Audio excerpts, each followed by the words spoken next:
Welcome, BBCers, to episode number 290 of the Broken by Concept podcast, the number one League of Legends solo queue educational and motivational podcast.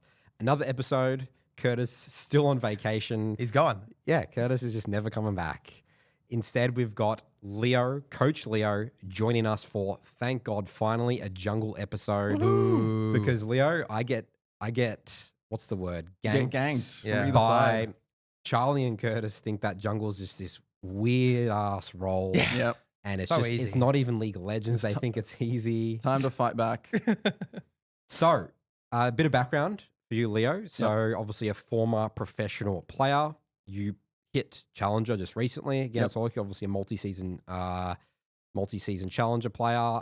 And yeah, I wanted you to talk a little bit about, your pro career background, what countries you've been to representing the region. I think you had a stint in NA for a little bit. I did. So, oh my goodness. Far, long time ago, it feels like already. I think my career started in 2016 and I went to one of the first Rift rivals With in me, 2017. Direwolves. Yep. So that Yep. was Direwolves and Legacy. I was just a sub back then, and that really sparked the international, journey for me because, every single year it felt like we were going different places. We were boot camping in Korea and stuff like that. So let me just think. Yeah. So there was Vietnam. Then the next year was Berlin with, that year in 2019. 2020 was China. 2021. That was Worlds. Oh, no. The World Championships. Yeah. And then 2021 was Iceland. 2022 was Mexico. And then 2023 also we did, we started competing in the Asia Pacific, tournaments in The APAC. Taiwan. The APAC, yeah. So I think that it covers where I've been at. Yeah, it took me some crazy places like Iceland, which was cool.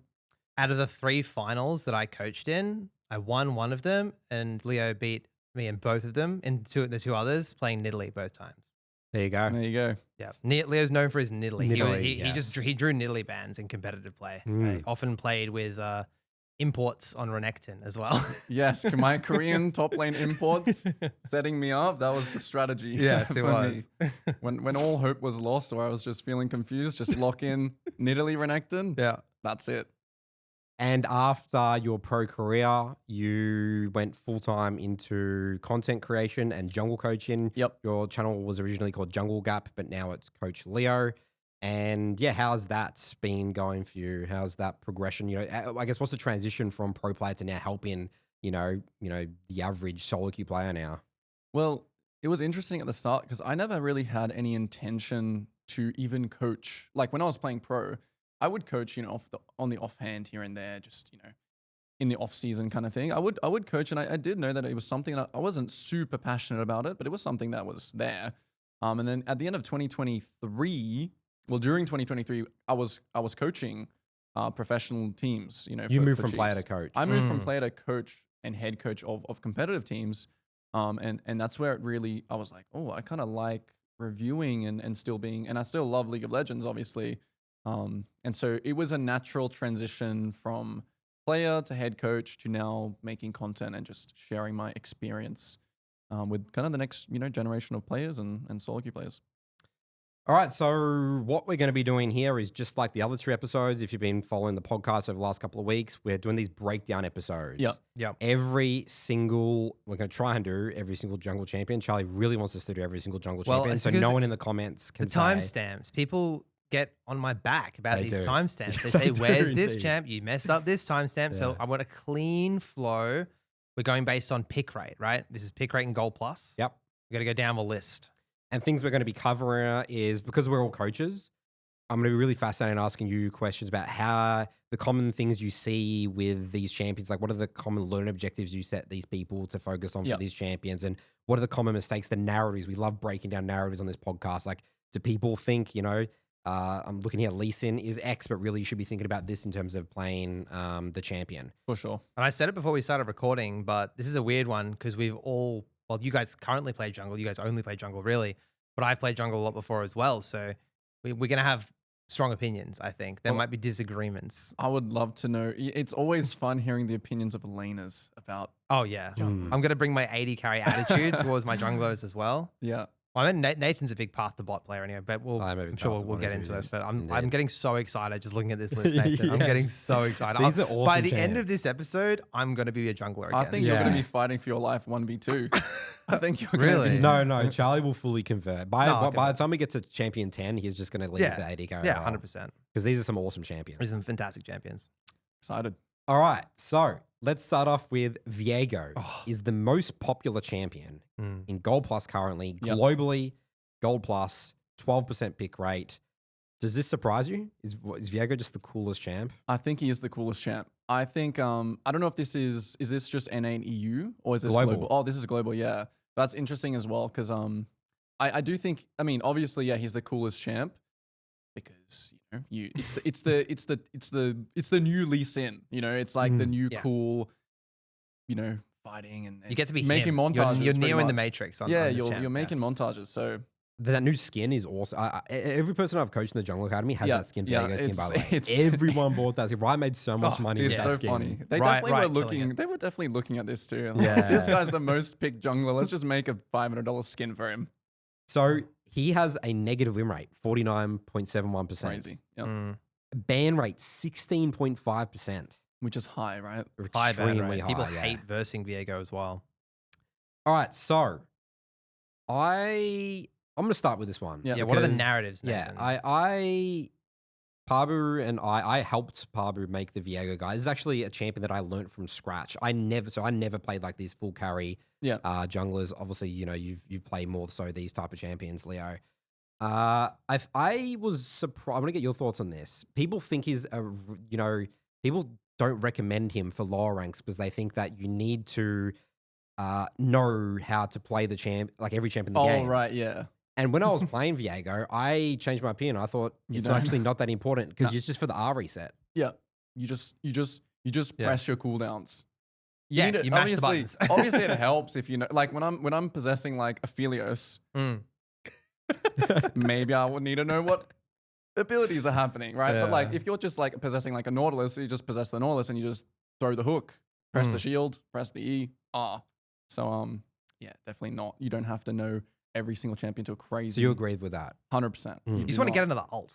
That's what we're doing, right? Yeah, exactly. The ult reset's the main one. Smash Especially the buttons. when you're going collector. Like by the time you get that first kill and you get a second reset, it's just over. 100%. So a couple of things with Viego that gets people massive results from that guide in the Jungle Academy is that people, we have the janitor mindset with Viego. 100%, So people just try and force crazy early games with this champion. But this champion is really objectively weak in the early game. Yep. And he's just easier to, you want to see heavy trading lanes, just come and just get quick kills. But I always tell people, stop trying to kill people full HP with Viego early game because you don't have burst. Like you do no damage. You like tickle people. Yeah, he's kind of like Diana where the gank is not amazing. Nope. But he can still fight, right? That's if someone right, comes into you, you press like the auto QW, or like you weave in all these auto attacks, you proc conquer instantly. He actually wins a lot of 1v1s, but he can't chase people down. He can't force kill fights. people. Exactly. So it kind of has to come, they have to come to you, or the kills have to kind of land in your lap, which I completely agree. Janitor mindset, 100%. Because I think people think that he can fight, which again, he can. Yeah. But they try and just gonna do be some situational. force things. That's right. Yeah, it is going to be situational, but you don't want to be the focus of the enemy like any carry, right? You want to someone else blow the Malzahar ult and on your team, and then you come in and you just 1v5. And what are your thoughts? So yeah, I always call Viego as like once you have your first item, you actually start to become online. Yeah. Don't force anything your first item, and obviously, the other items coming up here. So I'm really curious what you think about Collector on this champion because people are obsessed with Shield Bow. Yeah, I think. Well, I'm not sure. Like the builds have kind of they evolve and they change, and sometimes people go like Kraken Shield Bow Collector. Sometimes people just go Kraken Collector and they just go full Glass Cannon. Some people still like the Triforce Collector. I would say like it's all fine. I think Collect is really good, but I just think people need to be aware of when they verse tanks and just to build LDR. That's the only thing. Kraken Shield Bow LDR So third versus item. tanks is really good because like you get that early spike with Kraken, you have some more durability versus the tanks with Shield Bow, and then you just go LDR third. But yeah, if you're versing squishies, collect all the way, 100%. Yes, I see people opt in. They have no thoughts about it. They just go shield bow second every game. Yeah. When I've coached a bunch of Viego players in boot camps, and when I told them, dude, just go collect a second and just, you can go shield bow fourth item or wherever it is, or, third item, and they completely change their perception of the champion. You get so many more kills. Yeah. Because the way that I like to think about it is that, because we have the mindset we teach about the janitor mindset, you're there to clean up. If you're relying on shield bow, second item, to survive fights, that's a problem. That means you're probably taking bad fights. Yeah, I mean, I also just think it's like it's the mindset you should have when you play Viego is not. I mean, I'm not saying you should be having a defensive mindset, but you should have a very like killer instinct mindset. It shouldn't be like, oh, I want to be a bit safer. Yeah, I honestly, I think a lot of the builds as well is kind of like preference, I guess. Obviously, you definitely should look at what you're versing. Looking at what you're versing is the most important thing. But yeah, if someone tells me I like Kraken Collector or someone tells me I like Triforce Collector, I'm just going to say, oh, it's not that big of a deal. Yeah, that's always right? fine. Yeah. Yeah. But I love this champ so much, guys. Yeah. I think this champ is like, you're saying like creativity and you have to like be able to pounce on things. He's just a montage champ. Like, I think we were saying as well earlier, like it's not that important to know what the other champions do, but once you do know what the other champions do, it helps so much. Like Viego's my go-to jungle whenever I get filled jungle. When I main jungle, I played a lot of Viego. And because I've played pretty much every champion in the game a lot, I know at least the main combos of every single champion, and it makes a massive difference. And in terms of like, especially playing in higher ranks, like 1v9ing skirmishes. He's an insane champion, but he's changed so much over the years. Like, I think that's what people mess up with the build as well. They're stuck on playing the old Viego because, like, even when I played Viego a few years ago, it was like Triforce, Sundered Sky. Yeah, they like, go tanky. Build, it was the like Bruiser Kraken build. It's into so Black useless now. Cleaver into Sterak's. Yeah. That was when I played Viego. It was that build, and like, it's just you can't do that anymore because you don't scale. But the best Viegos nowadays you can go just Infinity Edge. You one shot the AD carry late game. Yeah, it's stupid. It's really the scaling stupid. is insane. So yeah, I think you're 100% right, Nathan, that most Viegos don't have that mindset of being an assassin. You need to be an actual assassin. Yes. You need to use Fog of War. You need to use your E intentionally. Flanking. You only get 1 W per fight, basically, so you need to use it properly. Not ulting prematurely. Timing flashes. If you get your ult flashed away That's from the as main Viego, thing. you're screwed. Tracking flashes is a learn objective. And I set Zhonya's, Viego tracking players. Zhonya's as well. Yeah. Because if you don't get that reset, you just You lose the game. Yeah, exactly right. So it makes sense why it said low win rate, in my opinion, because it's like people have this one perception of him. He looks a bit like a bruiser, but he's actually something else, and you need to be a lot more, creative. It just rewards game sense. Yeah, assassins are always like gonna be like you always see win rates of assassins always being lower in the lower elos because it requires more discipline. And this is something I struggle kind of coaching Viego. So there is the discipline of like not ulting someone that has flash, right? And then you just die. But there's also like, there's two ways I can kind of, I struggle between saying, you know what, just turn your brain off and rely on your hands. It's like kind of one of those champs as well. Where I'm like, okay, like, look, this game you're pushing limits and I'm okay with that. Like, as long as you think that you can do something and it's not based on, oh, I need to like carry the game, or it's not coming from some emotional place. I let people go crazy. Yeah, go send it. I think that's the quickest way to learn the champion as well. You have to go through that process to learn it. You can't be structured and sit there and wait for the perfect fight. You need to learn how to send it. Yeah. Build that intuition. But at the same time as well, you can just let your Nautilus hook someone and just kill the front guy. It's so like, it's also such an, I don't want to use the word easy, but you can have that front to back playstyle with Viego. Yes, especially killing the Nautilus, by the because way. that's It's what not you even do, my yeah, teammates' right? Nautilus. I remember back to my Viego days playing against Nautilus. Oh, it's a free game Love of my it, life. yeah. Just kill the Naut, get the hook, and turn the fight. It's- Well, because you want actually to take bruiser champions. Precisely, yes. Or You supports. don't You want to the take supports, squishies, engage supports I specifically. would even say like we're saying that he's an assassin, but you actually want to build to kill the front line.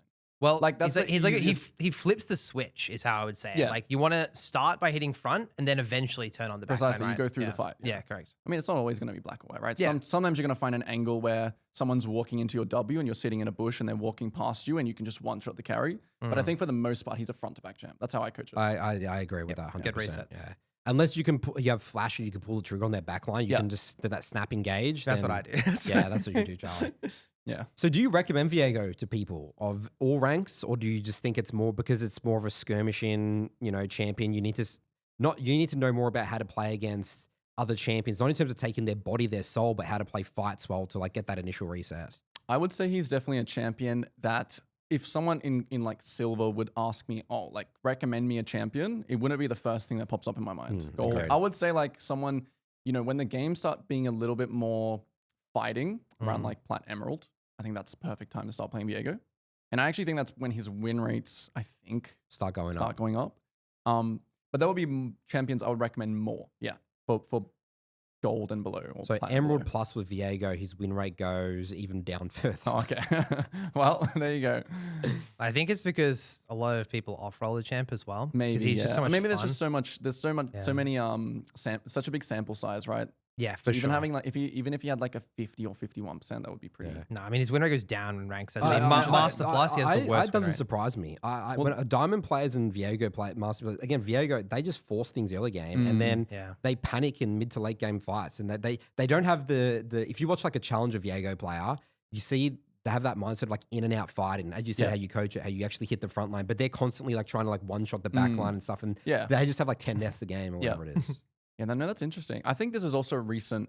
I think his win rate well, the last time I checked it, I don't know if this was like last season, his win rates were good throughout the ranks. So I think this is also like a season thing where I don't know why that could be that his win rates have dropped off, but that's just I look at win rates a lot, but I also just have obviously my own thoughts to what people should play. You know, below gold, like we're probably going to get to Briar, but oh my goodness, this champ. Yeah. Like, that's what I recommend always. Me too. One more thing on Viego, because he's a really popular. He sucks in like my perspective anyway. Is that there's certain champs in the game that are kind of like brick walls against Viego. I'm thinking of like Darius, Renekton, like Set. These champions, it's very hard to go near them. That's another thing is that But people try and kill those. they try and champs kill as- them. Yes, Yeah. yes. They get 1v2 so yeah, easy. yeah. They explode games. So Viego players, I always tell them, it's like, Yeah. you're not good against the bruiser champions. Like No. top lane champs, you need to avoid like the plague. That could be why his win rate. It's a finesse. Yeah. It's a knowledge champ. Yep. Like you need to know that you can't like press W into Renekton. Correct. Yes. You know, Yes. like you Or want to kill the Ambassador, or Renekton, Zaheen, or any of but these you need champs. your team to also whittle him down a bit first, so you can actually. Well, kill they him. will jump onto a Renekton at 20-30% HP Yeah. and you'll still die. Yeah. Yeah. Exactly. Yeah. That's what people mess up. Exactly. Maybe right. that could be it. Yeah. Finesse champ. All right, next up is Kha'Zix, which is it's so surprising because I don't really coach many Kha'Zix players. But his win rate's crazy right now. Yeah, so his win rate's getting nerfed this patch 50.72. too. Yeah. Wow. So it's Thanks, 10% pick rate rate. and still a positive win But I rate. think Kha'Zix has always been high pick rate. He's just when people think about jungle, they think about Kha'Zix. Well, I think assassin as well. When Assassins, people, well, I don't know yeah. if it's like bruiser build people are going, but I think when I think about Whoa. assassin, I think Kha'Zix. So in Diamond Plus, he's got a 52% win win rate. That's mental. Crazy. Yeah. So why do you think about Kha'Zix when you think of assassins? He's just, I think he kind of does it all. I think that he, you know, obviously he's early gank. He's kind of like Viego, where you want to clean up a kill. He doesn't really have any major strengths when ganking.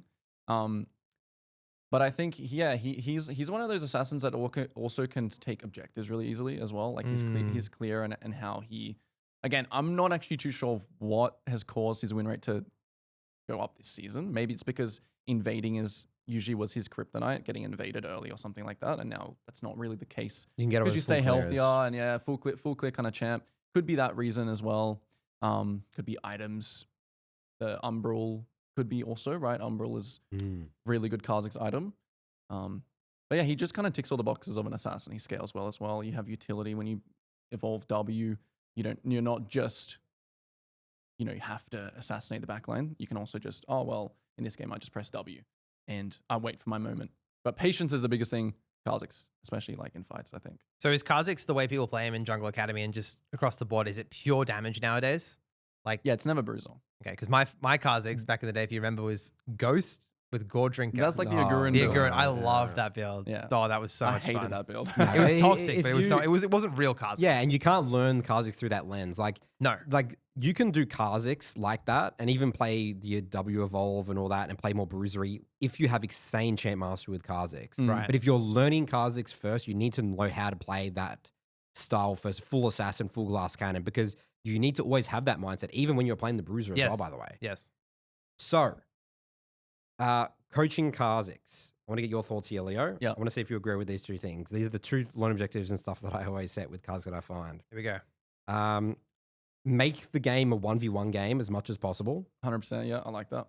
And your mindset is you want to be dragging people it's very good to be in the enemy jungle and force him to fight over camps, because that's what's going to get the fight going. Because what I see with Kha'Zix players doing is that, yeah, they might have this mindset of assassination 1v1, but the situations that they're in are so hard because, they're going to minion waves, or, they're trying to catch someone in, like the river and before a dragon fight or whatever, and then someone's there. So making the game, like, you need to be obsessed with making the game a 1v1 as much as possible. And the second one is have this mindset of playing for chunks. People just try and kill people and trade 1-for-1. And they don't, small wins. Small wins mindset is massive thing that gets people results with cards. People have to think that 1 Q or 2 Qs is sometimes as good or even better than getting a kill, because they're chunked, their objectives up, they're bleeding, you didn't use your ult or anything like that, and then they're like, oh, I got to still fight, and then you've got a huge advantage, you've got a running advantage, exactly right. Yeah. Instead, if you kill them, then the game becomes much easier for them, because they're like, oh, I'm dead, I know I lose a dragon, I go trade on the other side of the map, versus the worst thing is that if they get chunked, they go back for the dragon fight they've just created, and then bam, you're going to kill them and get dragon, and you're going to defend your top side. Yeah, I completely agree with both those things. I think playing the 1v1 is what I call it. Playing the tracking him, tracking his camps. When is his red spawning? When's the second scuttle spawning? When am I level 6? Can I kill him here? Can I pop my elixir here? And just playing the jungle 1v1 allows you to have what I also call jungle priority, right? If you can live in their jungle on your strong side of the map, or on the lane that you want to impact, that's jungle priority, right? Now he has to leave, and if bot lane ever gets volatile, now you're going to be the first person to respond. So I think that's a really good thing. And then I also think, about chasing. I think it's more just chasing kills. Yeah. I think Kha'Zix is a champion that doesn't really. You don't really want to get 6 item. You don't want to be in a 6 item game, right? You don't want that. You want to utilize lethality items early, 3, 2, 1 item spike. And I think dragon is always going to be a win con for you because you're so good at taking dragon. But also it's an area of the map where you can, I'm fed. Come and try and it's going to be an area where I can make picks and I can my favorite thing in the game. I can translate my agency to this dragon area.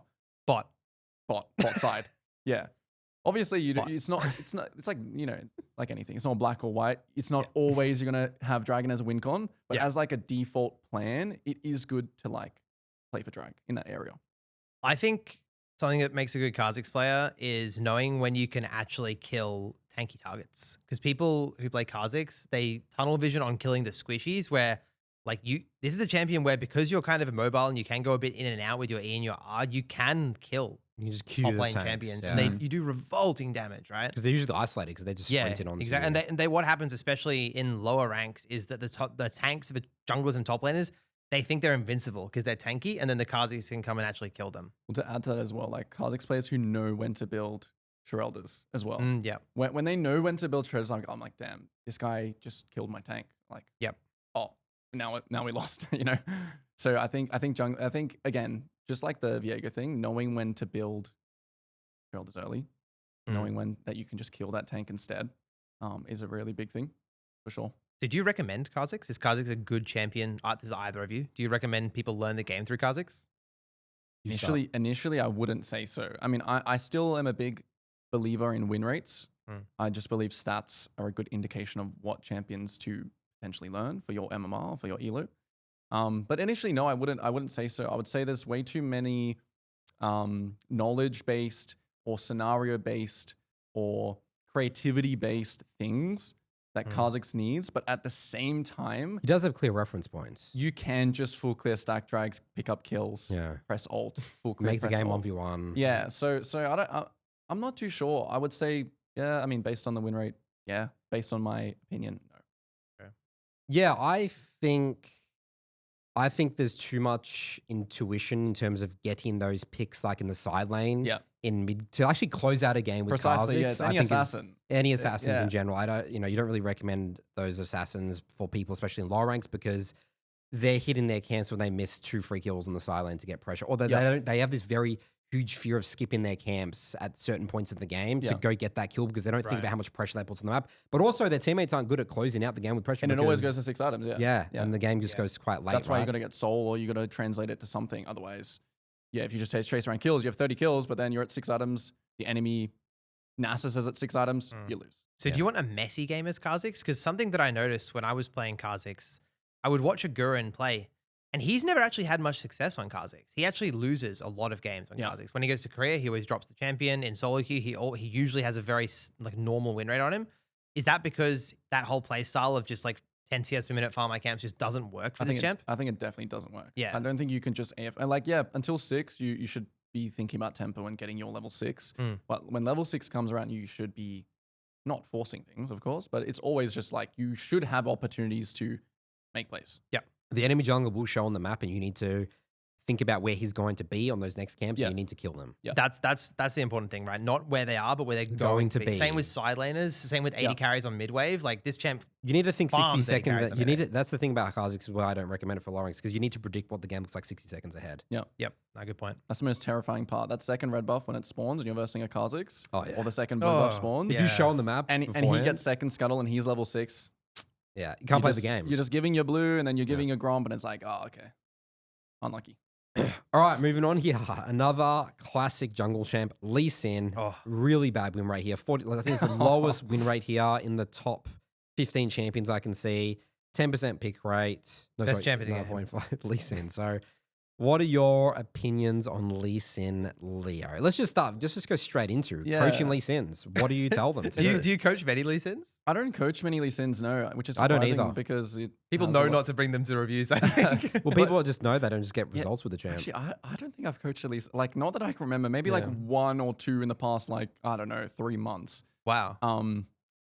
I've had 0 in the last 3 months. Probably. Yeah, I might have 0 as well. I'm just probably playing it safe by saying 1 or 2, but it's just another one of those champs where it's like you throw fundamentals out the window a little bit. Although when I play Lee Sin, you know, I think he's much more he's just power spikes and mechanics. Yep. That's it. You power spike, you fight, you play well, you win. When do you spike? Sundered? First item. Yeah, first item, you mega spike. I mean, obviously you spike when you build pickaxe on your first buy or whatever you buy. I mean, you're not. Oh, actually, no. Yeah, the build you go nowadays is what's it called? The Hydra. Profane Hydra. Profane. Yeah, you go Profane Sundered now. That's on a lot of jungle champs like Jarvan. I thought it was Profane second. No, it's first. Profane first. Wow. Just the build path is nice as well. You can get pickaxe first buy and you don't have to build that makes sense. You can just build damage. Well, Lee Sin has insane AD scalings, right? Yeah, like Brutalizer, I love that item. That item is so good. Makes sense. And I also, you know, I say Lee Sin, you know, his Raptor clear is like really, if you do like the Raptors, either the recall path or Raptors Krugs red and you're kind of like crossing mid. And I mean, obviously you don't want to be like you never want to be too fundamental on these champs. You need to be like knowing how much damage you do. The same gank is not going to be the same as a Lee Sin for like a Lillia. And he just does so much damage early that you should find kills. Yeah. You should power spike and then you translate that to fights. That's pretty much it. So the things that I've observed from Lee Sin players that really struggle with is very similar to Kha'Zix in a way. They play for kills too much and don't play for chunk small wins, or they waste their ult a lot of the time. When they could already get the kill without ult, or they can just hold it for a better situation. And the other one is that they just mid game, they generally just don't farm. Yeah. And then they make 1 or 2 mistakes because they're always going to have 1 or 2 deaths. And then they 80 farm at 15 minutes and then you're done. Yeah. But you don't have to fall off as Lee Sin, obviously, right? You don't have to stop farming. Of course not.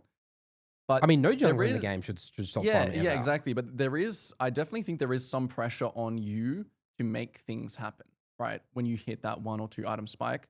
Because once again, like you don't really want to be a kick bot late game. And that's the thing that you're always going to struggle with bruisers. And I mean, junglers in general don't scale, right? But that's the thing that you're always going to struggle with, which is I have my time now. And, you know, even, of course, I say, you know, winning the game is not just because you're 5-0 doesn't mean you should win the game. So there's 2 parts to this.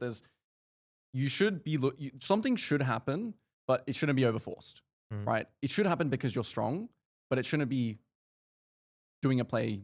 You know what I mean? Like that's bad. Yeah. Yeah. So I definitely think again, you translate your lead to objectives, you translate your lead to soul, you translate your lead to towers, you translate your lead to bigger gold leads, and at the early you care about kills, obviously, but then you need to transition to a very disciplined mindset. Precisely, you have to be extremely disciplined to close out games. Yeah.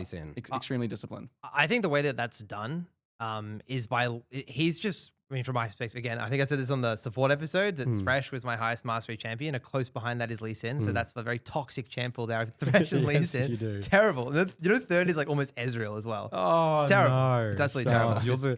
You're the classic old school League of Legends Oh, yeah. player who Yeah. thinks they're just really talented with their hands. Am I? Yes, you Am I good are. at Lee You are- Sin? you I'm are pretty good at Lee You Sin. are pretty good. You had some good Lee Sin games. But yeah, people tunnel on the kick. People tunnel on the insect rather. They don't know about like just using QRQ to one shot people. That's a great point. Yeah, and they You should don't simplify it. they don't know how to kick backline into frontline into backline rather. They just tunnel on getting a ward hop behind someone and then kicking them in. But that's so like that's maybe like 30% of your kicks. Most of your kicks should be just I would even say lower. Yeah. yeah, maybe lower like these days probably- because you're full damage nowadays, right? So Yeah. you're probably just like solo killing people with the ulti into Q. You do right? still go bruiser. I would say that's a great point though. Mm. Just simplifying, like don't waste your Q, ward dash, kick Q instead. Yep. I mean, obviously there's a lot of mechanical things you should know. I wouldn't even say he's like the craziest mechanical No, champion. he's not. I think he's actually much easier nowadays. But people make it But- hard for themselves by Yeah, trying to they find max overthink range it, Qs. yeah. But Yes. the hardest thing about Lee Sin, in my opinion, even when I'm playing him, is like, okay, in team fights, like what is my role? Yeah, it's so hard. And yeah. and also you could be that guy that makes a huge kick and defines everything, but you could also just like Hill. Q kick the tank through his team Yep. and land a huge AoE, thing. So that's the most difficult part about Lee Sin, in my opinion, just team fighting. Yes, and that's hard to coach because And you that's can very do hard to so coach, yeah. much in Yeah. fights. Oh, it's just pure creativity. Yeah, Well, creativity. I can't really quantify it a lot of the time. But what I was going to say about mid game is he's one of the best champions at linking up with strong teammates. Like if you've got a strong like assassin side, like an Arya or a LeBlanc or a top laner like a Renekton or a Set or something, he's so good at complementing them because he loves playing with champions that obviously make his Q easy to land, right? Yeah. But also he's just very good at providing damage. If someone else has the setup, Lee Sin is one of the best damage champs. It's just hard to get it off a lot of the time. I think that's also a really good point. It's like a lot of draft based. Like if I have a Lulu and I don't know something else mid. Yeah, Victor. like a Victor mid. I was going to say the same Like thing. Yeah, I'm just you can't not having play. a good time. No, you can't I'm play. a kick bot then. But imagine like, if you have sure, Nautilus and Twisted Fate. Yeah, It's like, exactly. oh, Like you want yeah. these setup champs. You want it to be fast paced. You want the game to be as chaotic as you can because he's so adaptable. He's so much skill expression. He doesn't particularly like every champion doesn't particularly want just camp cycling as a default, but he wants stuff everywhere because he's just so strong at fighting. Agreed. So yeah, no one should play Lee Sin though, unless you love him. I think a lot of these people playing Lee Sin, I mean, it's kind of apparent by the lack of Lee Sin in coaching sessions. Probably casual players for the most part playing Lee Sin. Just for fun, yeah. Yeah, a bit of crack open a beer after work, chuck some Lee Sin on the computer, vibe out. Saw some cool montages, so let me sure. give it a crack. Maybe there's some Sally Berry or something, a fellow Oceanite. This next champion scares me a lot as well. Yeah. Orlando. Oh no, what is it? Graves. He's Oh the my next most goodness. Are popular you a Graves champion. enjoyer? Oh, I every time I do coach Graves players. Yeah. And I have to have the conversation with them every time. What's the conversation? Is there an easier path for you? There must be an easier path than this. You're just handicapping yourself so hard. Pabu, I was talking to Surely Pabu there's an yesterday. easier path. Pabu does climbing. not like Graves. He's He's just the- weak. He's the worst champ in the game. Yeah, Yeah, I'll be the okay. Nathan the Modern. So he God, always says this Curtis with- hates the champion. Yeah, as me and well. Curtis agree that Graves, and Nidalee, which we might get to, Yeah, no, are they are. literally They're the the worst. shittest junglers. I have probably a 10% win rate with Graves. Wow. Even if they get ahead early, they will bomb the game in the mid game. Yeah. They'll ruin it. They will I ruin think it. Graves is literally the highest because you'll see challenge players like Smurfit, right? Like you'll see the Smurfit, and Yeah. he's just that champion that I think over the years as well, he's just gotten a bit worse. Yeah, put him back bot lane. He's just so outdated. He just can't. Even if you get ahead, you can't team fight. Like you No. get Victor altered, you can't play. You get He's sort of a Kha'Zix. You want to make the game a 1v1 You in a have way. to, yeah. He definitely is a 1v1 champ and a jungle prior champ. But like, even if you get ahead, like I always call Graves like the win more champ. It's like he feels great when your team's winning. Yeah, you can go on But you YouTube and can't search do up any- Graves. You Yeah. can close out if you can close out a game perfectly with Graves, and the enemy Yeah. has zero options. Yeah. You're 100 farm against the enemy jungler because you take all their camps. Precisely. You get that first item. You just keep up the tempo of the game. Feels great. Yeah, it feels like the best champ in the game. But But don't if you it's need a like, neutral or behind the game, it's you are impossible to useless. play. It's really hard. You just have to be hitting those 1 percentile games like every game, which is just not realistic. Where you go up a CS on the enemy jungle, you pick up free kills because your gank. I mean, he is just purely damage, right? Let's think about this. He is just a purely damage champion. He does good damage, but comparing to like other damage champions, he's just kind of so reliant on. does he even win 1v1s these days? Like, I get the idea is you find the enemy champions while they're on their camps, Yeah. right? And you can shoot your Q on walls and stuff like this. Every time I would coach Graves, I said you must do something like level 1. Like, can you do that in this season? Because from bot lane perspective, the minions spawn too quick. I can't do anything. you definitely can like E over to the red level 1 Yeah, and catch him right. on Make the or game steal his annoying. camps or do like red raptors cross. So you can still do that kind of thing. Sure. It doesn't win you the game. I mean, killing the enemy jungle is It's a good. start. And you have to do that because he doesn't have any other defining qualities early. So He doesn't clear fast. He doesn't gank well. He doesn't skirmish well. Like, he just does nothing. So why does he have a 50.37% win rate? Why does crazy. Graves Good win question. more games than he loses? Yeah. It's so odd. I feel like because before he had the worst. Like last season, he had the worst win rate. He's gone up in the world. 27 positions I since do previous think- patch. Did he get buffed or something? I do think some of these stats are server related because Okay. when you look at EU NA or like, I mean, when I look at EU NA win rates, like Eastern servers with Graves, people are just kind of mechanically better. And the game is also faster, which is actually good for Graves. On NA, he also has a 50.6% win Okay. rate. It's in all going to be Gold quite Plus. similar. Yeah, Okay, it does surprise me a bit. Let's talk a little about coaching Graves. What are some things that you do mentioned outside of anything else? Because I still have a bunch of stuff. Do you talk to about ability Graves. usage much with Graves? Isn't it about E usage, Yeah. It is. skirmishing? You Yeah. need to know how to use your E to dodge incoming Which is hard. spells. It's You need actually to- it high seems value easy, but Ws, it's not- actually hard. People piss out the W like they couldn't give less of a fuck. They Yeah. just boom, there it goes, you know, Yeah. and they'll just play the fight. But Sort of 20-something second cooldown. yeah, but if you actually versing melee champs, and I mean, you guys correct me if I'm wrong, but W your feet so that when they go on you and then like actually use just- your E to they're blind, dodge yeah. stuff, they can't because Graves W is broken, right? Powerful. It's a really stupid ability. Yeah. Like I hate getting hit by that. People thing. people just throw it out because they just think slow damage. Yeah, exactly. Like, Feels They good. view it as a Kind of damage ability. Yeah. Yeah, that's right. Yeah. No, I don't really have anything else. I think that from what I've already said, I just coach people to you need to get ahead early. You need to play fights pretty much perfectly. You need to not compensate. You need to maintain because the thing about Graves as well that I coach is like when you do get to 4 items, you feel like Thanos, right? You feel incredibly strong. When you hit LDR, IE, or whatever it is, at that point, you just start one-shotting everyone. So like the most important thing about Graves as well is like not compensating when your team does something. Either you want to clean up the map's resources when your team Yeah, I like dies. that. Yeah. But the thing is, you in that play style, you also take all the responsibility. Yes, you To have to actually carry. carry. Vacuum cleaner mindset. Precisely, yeah. Like you have to carry. So that's why. Which I hate that from a bot lane perspective. Oh, Because yeah, my he'll take all your Graves, farm, he's yeah. gonna whack the mid waves. I'm never gonna get raptors or wolves when Yeah. I'm clearing mid waves as like a Sivir or something. He just passes by and just throws the Q. Yeah, he's exactly right. He one shots the wave. He's always gonna be very happy to cross map every objective as well, which I guess is good for him. But for me, I hate that. I want to fight the dragons. I don't want to be having my Graves take enemy raptor camp Yeah. for dragons. Yeah, it like sucks. whoop-de-doo. And then it's up to him. It's like, well, all right, Yeah. Graves, show us what you got. And then he just gets Vic ulted. But some games you do to play the Graves' defense. Some games you do see the ones that like can flash auto and kill someone in one shot. Like Yeah. because if he will crits you, he will kill you. All right, so a couple of things Yeah. for Graves. There we go. You know how you said that take your waves? Low elo Graves do not take waves. They're completely allergic to pushing minion waves in the mid game specifically. But they should. You They say. absolutely should. You need Yeah. to be pushing waves in to open up the map to make it a 1v1. Sideways. Sideways, Yeah, mid-wave. No, not mid-wave. Yes, Get they need them to be off. pushing mid-wave. Get them off. Because Get off. in their games, Charles, the AD carry is not on the mid-wave on Yeah, spawn, yeah. I was about to say things. that. I think Ah. junglers who are allergic to waves that are next to them that no one else is on They're is just really taken. bad. Because Lillia that players is don't true. do this enough as Yeah. well. No, like if someone, I if your I laner agree. is right there, Yeah. and Don't you take it, could have farmed obviously. wolves, Yeah. Yeah. you want to get as much gold for your team as possible, Yes. and not like hog CS and like, oh, I have my whole camps up, but I'm gonna take like top wave as well when my Yeah. top laner could get that farm. Yeah, so people don't push waves, Okay, Charles. I in the was game. memeing. Great. Junglers should push waves. Yes. I agree. When Don't no worry. one else can get I them, agree. just to pressure the map. Yep. The next one is they need to switch the mindset. I always say when you start playing Graves, you need to know what it feels like to just never E. Walk up to them and just smash their heads and hold E to People- the point to people of E to get in extreme. range. Yes, exactly. Yeah, it's right. like EQ. Ah, Yes. interesting. and dude, stop pressing Just your see them Q. and just EQ. Yeah. Wow, really? Make Q them is die.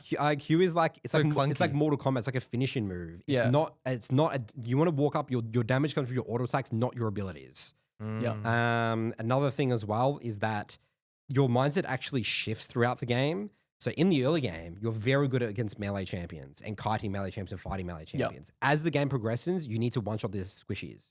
So you switch your mindset throughout the game. Really? Yes, that's same with Viego. I say, actually, no, Viego is pretty much always bad. How do you against kill a the- squishy as Graves? Aren't you too short range?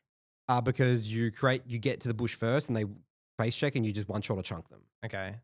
So then that's important about Graves. It's like Graves is like a mage. You need to get to the place first. Yeah, that makes sense. If you don't get to the place first, then you're not going to. Then your W is really strong. You can queue off walls and stuff. You can catch people off guard. You one-shot people. Like when I think about my best Graves games and closing out games, again, I kite the melee champions in the early game, get maybe some free kills, and then I get my 1-2 items, and then I'm getting there first. One shot in the Nami support that walks in. One shot in the AD. Because you want to be like 200 CS at 20 minutes. Exactly. Right? You need to be on the clock. And you're good against ADC champions because the W the blind. I think that's an interesting point about control as well, because you're fighting this battle of like, I want to farm, but I also want to have to get be there there first. You have to get there first. But the thing is, great. Yeah, I think just adding on to that point, I think Graves is a kind of champ that because you farm so fast late game, you should be able to, like, you shouldn't have a die, obviously, and you should always kind of like be able to, you have more tempo than other junglers because you just get like plus 50 CS just because you clear faster. Yeah. And so, yeah, I think the point about having control is also really important because if you don't have control, you're relying on your team to walk in because you can't walk in because otherwise you just die. That's right. So I think that's, yeah, good point. He also doesn't farm fast in the early game. No, he's completely item, yeah. Yeah. That's why people build Ghostblade because Ghostblade is a tempo item. Like Graves is a purely tempo champ. Makes sense, yeah. You just Ghostblade out of base. You Ghostblade from camp to camp. Like when people hold Ghostblade for fights, I'm like, just use it. Like use it everywhere. Just zoom around the map. Yeah. That's what all the best Graves players do. They just pop Ghostblade on cooldown. There's also a lot of finesse to the first clear. Like I feel like as you see Graves and they're using their shotgun on the small raptors of a small wolves, I'm just cringing like, oh god, the clear's like 30 seconds slower than it should be. You gotta look up a clear speed. You gotta do like the E canceling the walls. Yeah. You don't have to, but like his clear speed actually, if you do that, is not too bad. Yeah, it's not that bad. Yeah. All right, next up is Xin Zhao. Have you played much Xin Zhao? Recently, yes. He's the best champ in the game, right? I've got some things to say. Okay, he is strong. He's not the best champ in the game. I will disagree with that. But let me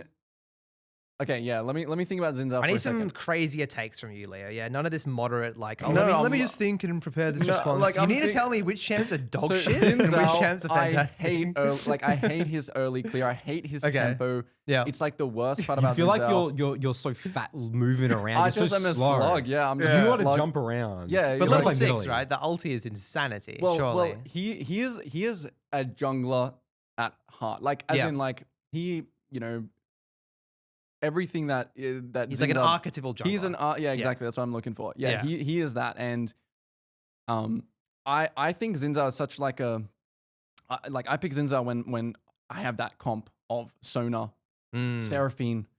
Oh man, like you guys just need me. Yeah. And then I pick Xin. Obviously he can still play with Nord, Leona, whatever. But yeah, I think Xin Zhao right now is really strong, but you need to be really careful about like early tempo. I would say, yeah. When you say that translates in my mind of Xin Zhao players gank way too much. Yeah, they throw themselves at lanes because they think they can get early kills because he has so much mobility and CC. And then you just become useless. Yeah, and you just get one shot. And you need to be strong. Yeah, it's just like any other jungler really, but he has that archetypical jungler where he's not really doing anything superbly well, but he kind of does everything good. Plus, his biggest strength is obviously just his team fighting. Yeah, and his early spikes. And he creates so much space with the ulti and like, yeah, it's just too OP in those fights. When you hit I like going Sundered Cleaver pretty much every game. I think CDR is the most important thing about Xin Zhao. That's why I don't like Titanic. I like having multiple rotations of like getting my Q and my W up, which I just think is super OP. I think Titanic is fine. Like, you have the little auto-attack reset. You have the little auto-attack reset thing. I don't think that's like his biggest thing. It is nice for like queuing the dragon and turning off and then like insta-knocking up someone. But yeah, Xin Zhao, I literally just play around my enchanter and I just team fight with them. That's what I do. And that's the win con. Yeah, I mean, I feel like Xin Zhao nowadays scales super nicely. Yeah. Like, especially with the right comp, like you're 100%. saying. Yeah. Because of his ult. Yeah, and the way his W works, like he heals so much as well. And then the Sundered Sky, he can get in the mix, block the backline, and then poke everyone once with that Sundered Sky, and he's full HP again. And I'm very angry. So tanky. I'm very angry. How tanky? I actually lost a game to Xin Zhao, yesterday, and he was just so unkillable. I call him just the absolute warrior. Like I think you need to have like a warrior mentality when you play Xin Zhao. Yeah. And you just need to like go. You just need to kind of turn your brain off when you're fighting, and just fight till you die. I love that. Kind of mindset. Have a glorious death, a Yeah, sense of like, Because you vitality. can't get out. You can't Yeah, get exactly. out. You Yeah. just fight, and you just say, you just have this confidence that comes out of nowhere, which is like, I'm gonna kill you before you kill me. Yep. Kind of mindset. No, I think it's Obviously that's that fantastic. takes you to some places sometimes, but yeah, you got to learn like, wow, how did I just do that? How did I just do all that? You know, fight. You know. So yeah. So Warrior. coaching, what else from Xin Zhao? So the warrior mindset. It sounds like people try and force early and they just fall really far behind. I was actually thinking about, because Parby made the Xin Zhao guide, and all these mid-game sequences, he's like starting the sequence, he's like 80 farm by 10 minutes. He's just so much stronger than any other Xin Zhao would usually be. And that's where, and because you can impact, because everyone has this misconception in the jungle of, you can only do one or the other. Yeah. But you can only either gank or you can farm. Yeah, it's like Nathan, I call it the do I farm or do I gank? I call it the both. button. Sometimes I'm gonna just flick the button and I'm just gonna gank this game. I'm a ganker. Yeah. Or I'm a farmer. You put on your ganking hat for that. Yeah, game. and it's like every champ is the same way. You should just be farming, but that same gank may be higher for Xin Zhao than it is Lillia. It's not like, oh, Xin Zhao ganking jungler, 3 camp gank, and just not look at anything. Yeah. So Nathan, another champion I've played a lot of. I had a season where Xin was my most played champion. If you remember, the way I won games on Xin Zhao was W. I just spec heavily onto landing at Ws. That was your entire mindset. That's my entire mindset. How to just get really fucking good at landing Xin Zhao. So W, Is W the same? with We're talking the, about the same W, right? Okay. with the knockup, same W. like with the knock, you want to snipe W. No, because I remember watching you play Xin Zhao. Yes, and I'm you- too and- scared to hit And W. you would start ganks by running at someone and then Eing on them. Correct. That's the But I would incorrect try way. and start ganks by Wing, and then even if they flash or dash away, then you can You still sound E like on the the people track. that I coach. You got to do both though, right? Do you not have to I'm do a both? massive do not use W. Yeah. Really? I just got Me good at too. doing it. I'm It a felt great. huge do not use W. Obviously, if they're CC'd, you get in there early and you start auto attacking earlier. I'm a huge, Junglers can't land skill shots. cut them off. If I can walk up and auto queue you, I will as Xin Zhao. Yeah.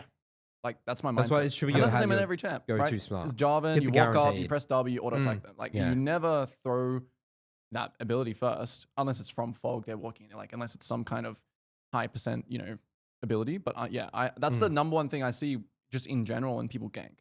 Not cutting off. Oh, I don't mean in ganks, by the way. Oh, okay. I don't mean You're like talking when about team fight. yeah, just like skirmishing. Oh yeah, I mean Just you skirmishing. you snipe the W on someone, yeah, 100%. Yeah. Charles was better at hitting it with me, but yeah, the ganking.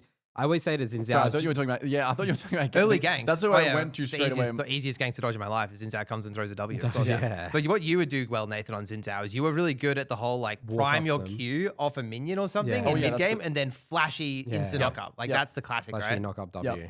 Yeah, that's the turning. You can on. Like, engage. that's what I mean. Yeah, you do. You're playing like with your Seraphine on drag, right? You're pulling it out. The enemy contests you. You just Oh, Xin Zhao when he's hitting the prep dragon. Q, Yeah. turn, boom. So good. So It's just good. the insta like 100% turn. Yeah. I'm strong. I have a Seraphine or whoever behind me or Nautilus or whoever it is, and you just go crazy. It sounds like Xin Zhao would be one of the champions where people would benefit from coaching the most because people have such a distorted narrative of what the champion is, where in reality it's something completely different. You're this scaling team fighter like we're talking about. Who, And you're very good at front to back. I think you're the way that we teach the guy in the guide about bot lane enchant is obviously really good, but just play around bot lane and AD carry. right. Yeah, 100%. Yeah, I think it's once again like when you play these. I mean, he does like I think similar to like I used to think Pantheon was like the worst champ in the game late game, right? And then I realized like your E just blocks 2,000 damage potentially late game, Yeah. which is the same as Xin Zhao, right? The reason I think why these champions can be useful later on is because you're the best tank,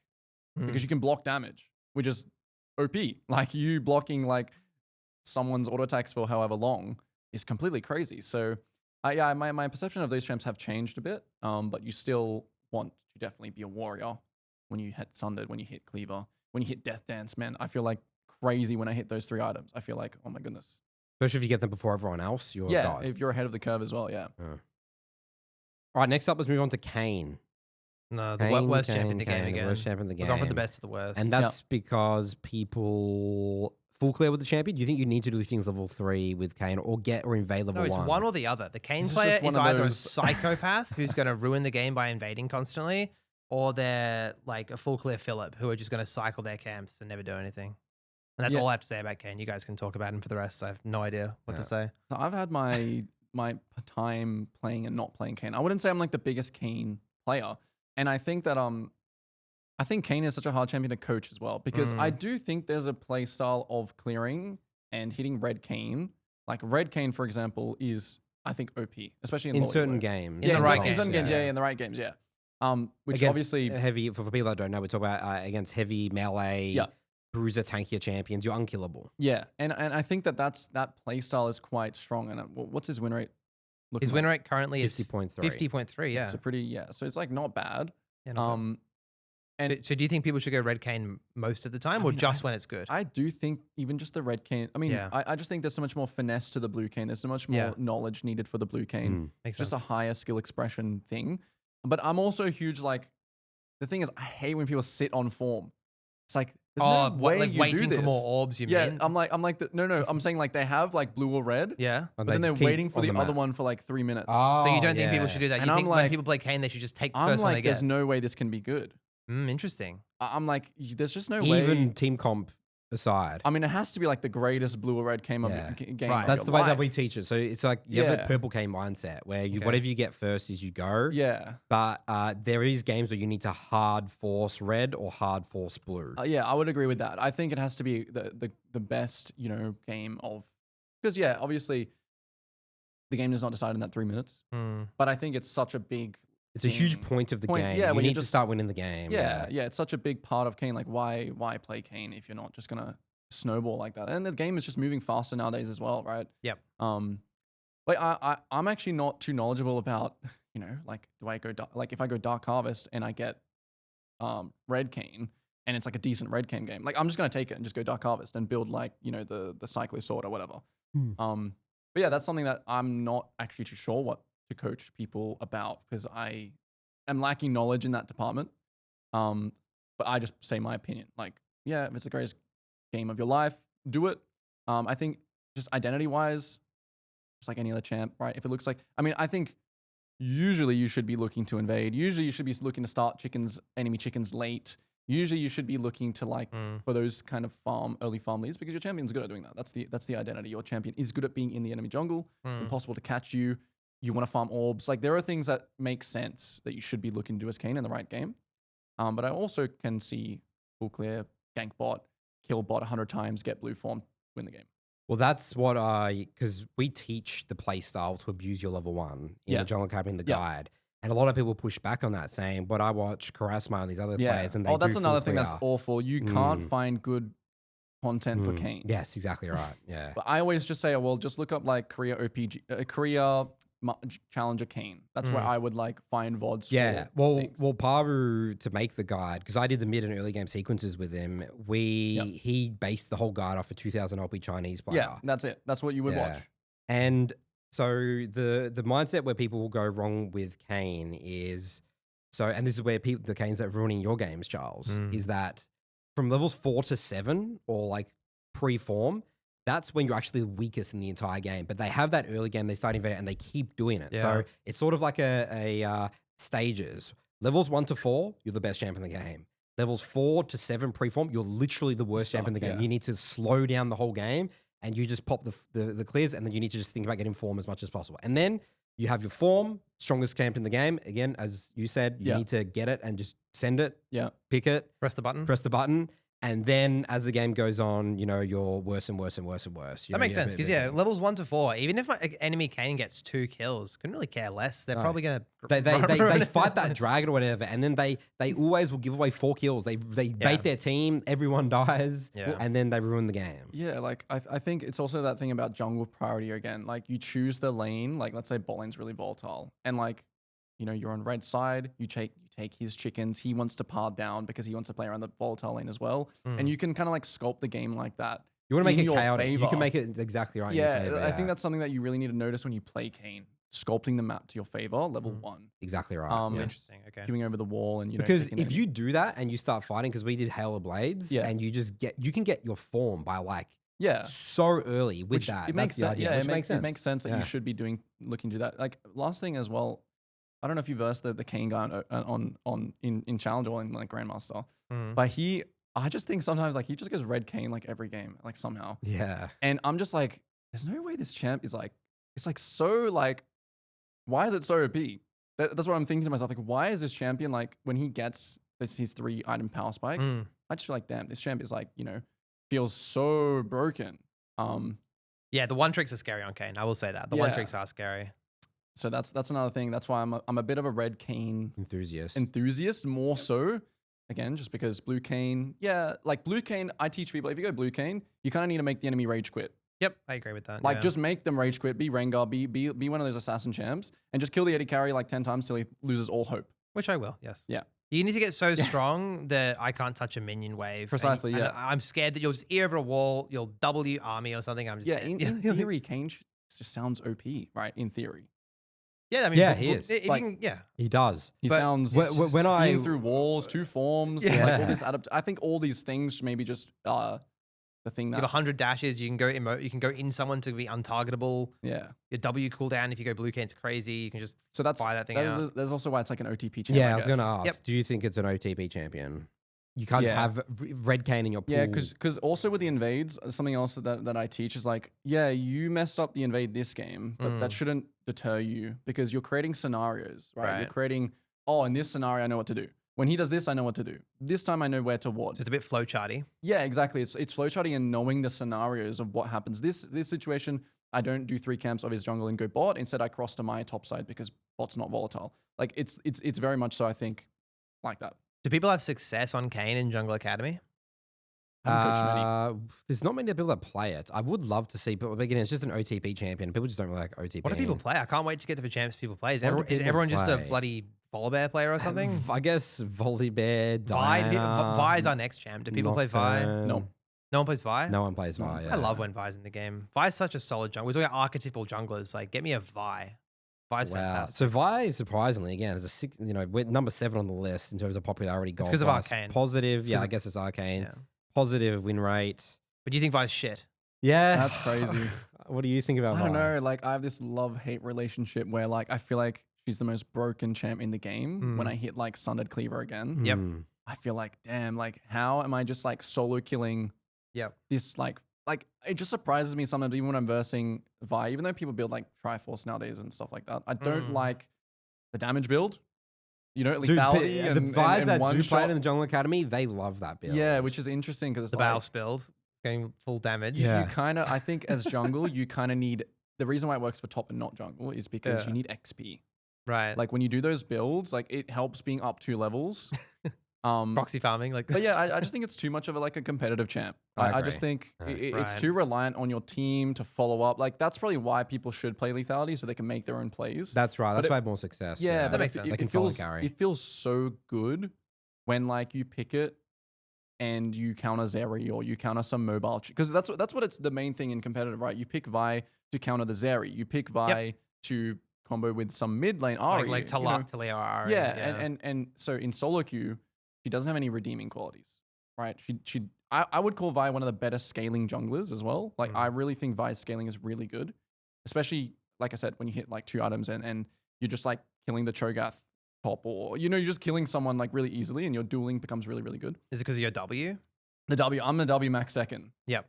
Cleaver kind of guy. Yeah, I love that build as well. Me too as well. Agreed. And yeah, like you can farm pretty well, but again, it's just reliant. It's just 2 team reliant. That's right. Yeah. It's like a team reliant Xin Zhao, but Xin Zhao's still team reliant, but like. So I feel like I can tell a good Vi in 1 millisecond by whether they Q to get in range for their ulti or whether they land the damn Q. So I made a Vi guide on my YouTube channel many years ago, and I literally one of the first segments, I have a 5-minute segment of.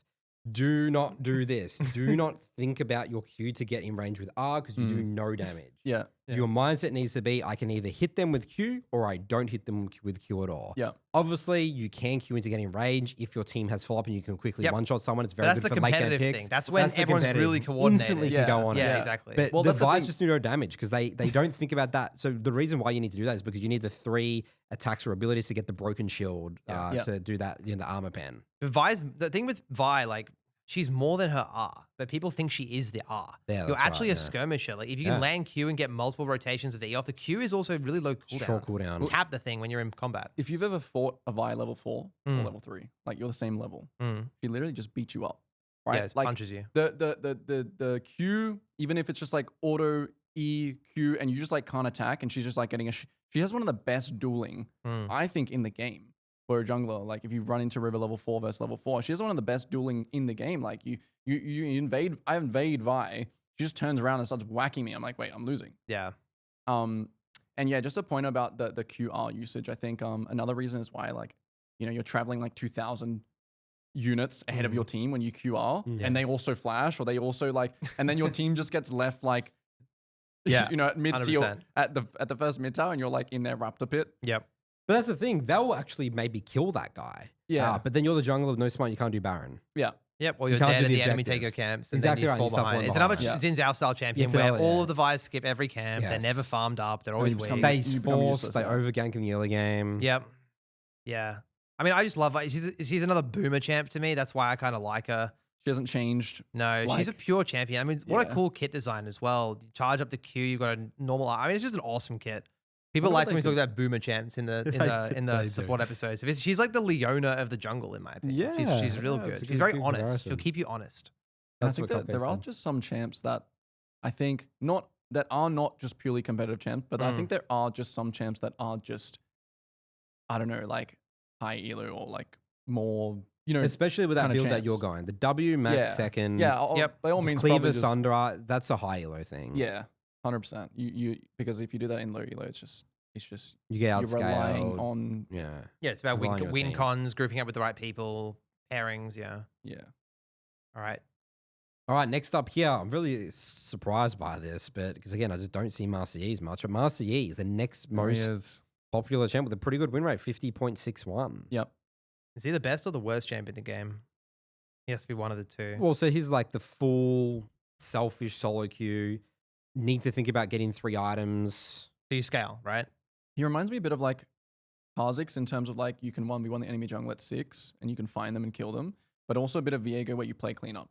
I think he to me he kind of reminds me of a bit of a mixture of those two champs. I don't know, is Yi easy? I mean, I always think Yi is extremely hard, but at the same time, I think it's an elo thing. I think playing Master Yi when the enemies don't hold their spells for you is really, really easy. But if the enemy comp are like holding their CC properly and the enemies know what you're going to do and they You can't wait out play your the game. Q, you You have to lose. dodge Yeah. with Q. Yeah, you Yep, have to you have to have dodge that with Q, exactly. reflex. Yeah. Yeah. I mean, I coached a Master Yi bot lane. You were listening to that session. Remember I coached that Master Yi bot player? Yeah, it was all about that. Just using Q to dodge key spells, taking extended fights. Because he's the classic one where everyone in low elo is like very scared of the Yi. It's like the Yi, Master Katarina, these champs. Because once they get ahead, the idea is the game's over. It's like Master Yi got double kill on first clear, GG. Get me the fuck out of that game. I'm surprised his winner isn't even higher. Honestly. Yeah, me too. I'm going to go to Gold lower ranks. plus. Let's have a look. Let's have a look at what the win rate is in silver. Yi. Oh, still just 50%, but it's the second most popular champ in silver. I guess that's always the case with like sample size, right? Like you're just gonna have less variance. You're gonna have more because I think 50% for that is good. Yeah. Right? That means it's a good champ. So we have a bunch of Master Yi players in the Jungle Academy. I don't know if you've coached them. Probably one or two. Yeah. Common things I see in those sessions is number one, they don't think about their item spikes enough. Like they're just checking their gold in their inventory. Yeah. Like you must be obsessed with when is my next item. If you don't know when your next item is, end a review with Yi Yeah. at any point in the game. The second thing is, so they don't think about the champion of how, like your entire goal is to get to 3 items and you win the game. That should be your only thing you're thinking about. Really? Wow, it's that good. Yeah, 3 item Yi is insane. Is that just because you can't do anything else? Well, you definitely can do other things. Like you were saying, 1v1 the enemy jungle. yeah, you Right. you have clear. I mean, you have clear like points up until then, right? It's like sometimes to add on to the idea of power spike, it's like sometimes I just coach E players. I'm like, do you realize how strong you are? Like you are literally insanely strong. Why are you not just killing this guy? Why are you not just killing this guy? Why are you not Before just 3 doing items? even at like Blade, right? If they have like Blade, I feel like you saw that guy go into his blue buff, right? Like, why don't you just go and kill that guy? Like, you're so strong. You have ult and Blade. Like, go and kill. Yeah. Yeah, people struggle generally to play like they're fed. That's what I say. They play the same regardless of what items they have. But obviously, Blade of the Ruined King's like, is it the best 1 item spike in the whole game? I think it probably could be. Pretty good. Yeah, depending on what champ you play, I guess. And the other thing as well with Master Yi that I see is they play frontline Yi. They run in. They do. They just run at people. I always say to them, Do you know how easy you are to play against in this fight? Yeah. Like if I'm the enemy team, I'm laughing at this. That's what I remember. I showed you the clip of that game where the guy did exactly that. He was like 7-0 Just press R and run in a straight line. Exactly that. Yeah, and they get hit by like a Morgana bind or something. Or what happens is they don't even have Arthur's run at people, Leo. Oh no. Because they're like, oh, fight's happening, I got to just run at them. Yeah. So they just don't wait for using Q to engage as well instead of like running up auto attacking with I don't know. I think a lot of the Yees are really good in the Jungle Academy about holding Q. They understand that. They walk up and just auto attack them. Yeah. That's good. But yeah, like they're just not consistent with it. Like sometimes they know to let the fight play out first and become a jungle, wait for key CC abilities to happen first. But then they just get distracted or lose focus, and then they just lose that fight, and then they lose the game. And a lot of the time, I was like, oh, you're so close to winning this game. You know, or just massively climb with Yi. You're just messing up one or two of those mid-game fights where you're just randomly, you just flick the switch. It just becomes a bit like, I get bored. Yeah, you get bored. Yeah, Exactly. Is that the kind of player that plays Yi? Like they're looking for those dopamine, those pentakills, those montages. They can't just be They've got patient. hard style on, they're just going for it. Probably. And something to add, I think, when I coach Yi players, it's like, it's interesting that I feel like sometimes I look at, okay, what resources do you have to use? And I think just having like scenarios as a resource is pretty insane for a Yi player, because if I think about my time improving at the game, it's like kind of imitating, how does this guy play? Like, how is he, you know what I mean? Like trying to like kind of copy. Learning from One Tricks is definitely a fantastic, a lot of people have climbed from One Tricks YouTube channels. Like, I just think it's interesting. Sometimes you have a really good resource. That's why I think a lot of the E players, they understand that whole holding. Exactly. Even the W auto reset, because the content is just really accessible. Yeah, 100%. Cool. All right, next up, Briar. It sounds like you love Briar. I think Briar is OP as fuck. I don't play Briar, but I just think it's the best jungler in the game. Yeah, I actually From Iron genuinely until Challenger, you can genuinely just play Briar. I played a Twitch game yesterday where the Briar literally like W flashed on me and just did the Q into second W and I'm gone. It doesn't make any sense when they build Titanic Cleaver or Blade Titanic Cleaver, Death Dance. You just get one shot. You do. You actually just get one straight shot. one shot. It's just disgusting. I think the champion is completely over. It's so disgustingly OP. I just even like this is recency bias, but even when I coach players, I'm like, wait, should I be playing this champion? Like, like ours is balanced. Like ours is even a thing, and it's also a very straightforward champ as well. Even though it's a little bit different because you lose control. I think it's also a very straightforward champ. So I just think it is literally like if I had 2 champs to recommend for like below gold, even like up to like diamond, it would just be like Amumu Briar, right? Like these champs just. If you want to know my what champs I'd recommend, that would be it. Just a bruiser AD champ and a tank bruiser. So, I don't think you can play. I wouldn't recommend people play Briar to Challenger. I think that's a bit of extreme. I would be saying, very good at getting to diamond really quickly, but after that, Briar does become a little bit more difficult. It's too one-dimensional, Yeah, too one-dimensional. Yeah. Now, the Briar players that have recently got success in the Jungle Academy, there's actually, I think, some Diamond ones. Actually, recently we had a Diamond player make it to Master with Briar. And the big thing that helped him was you switch your mindset with Briar. Same thing with the switching mindset with Graves, how you kill melee champs in the early game and then range champions in the late game. But again, flipped with Briar. So Briar is, you need to have an assassin mindset for the first 15, 20 minutes. And then once you get to team fights, your job is to survive and not kill people anymore.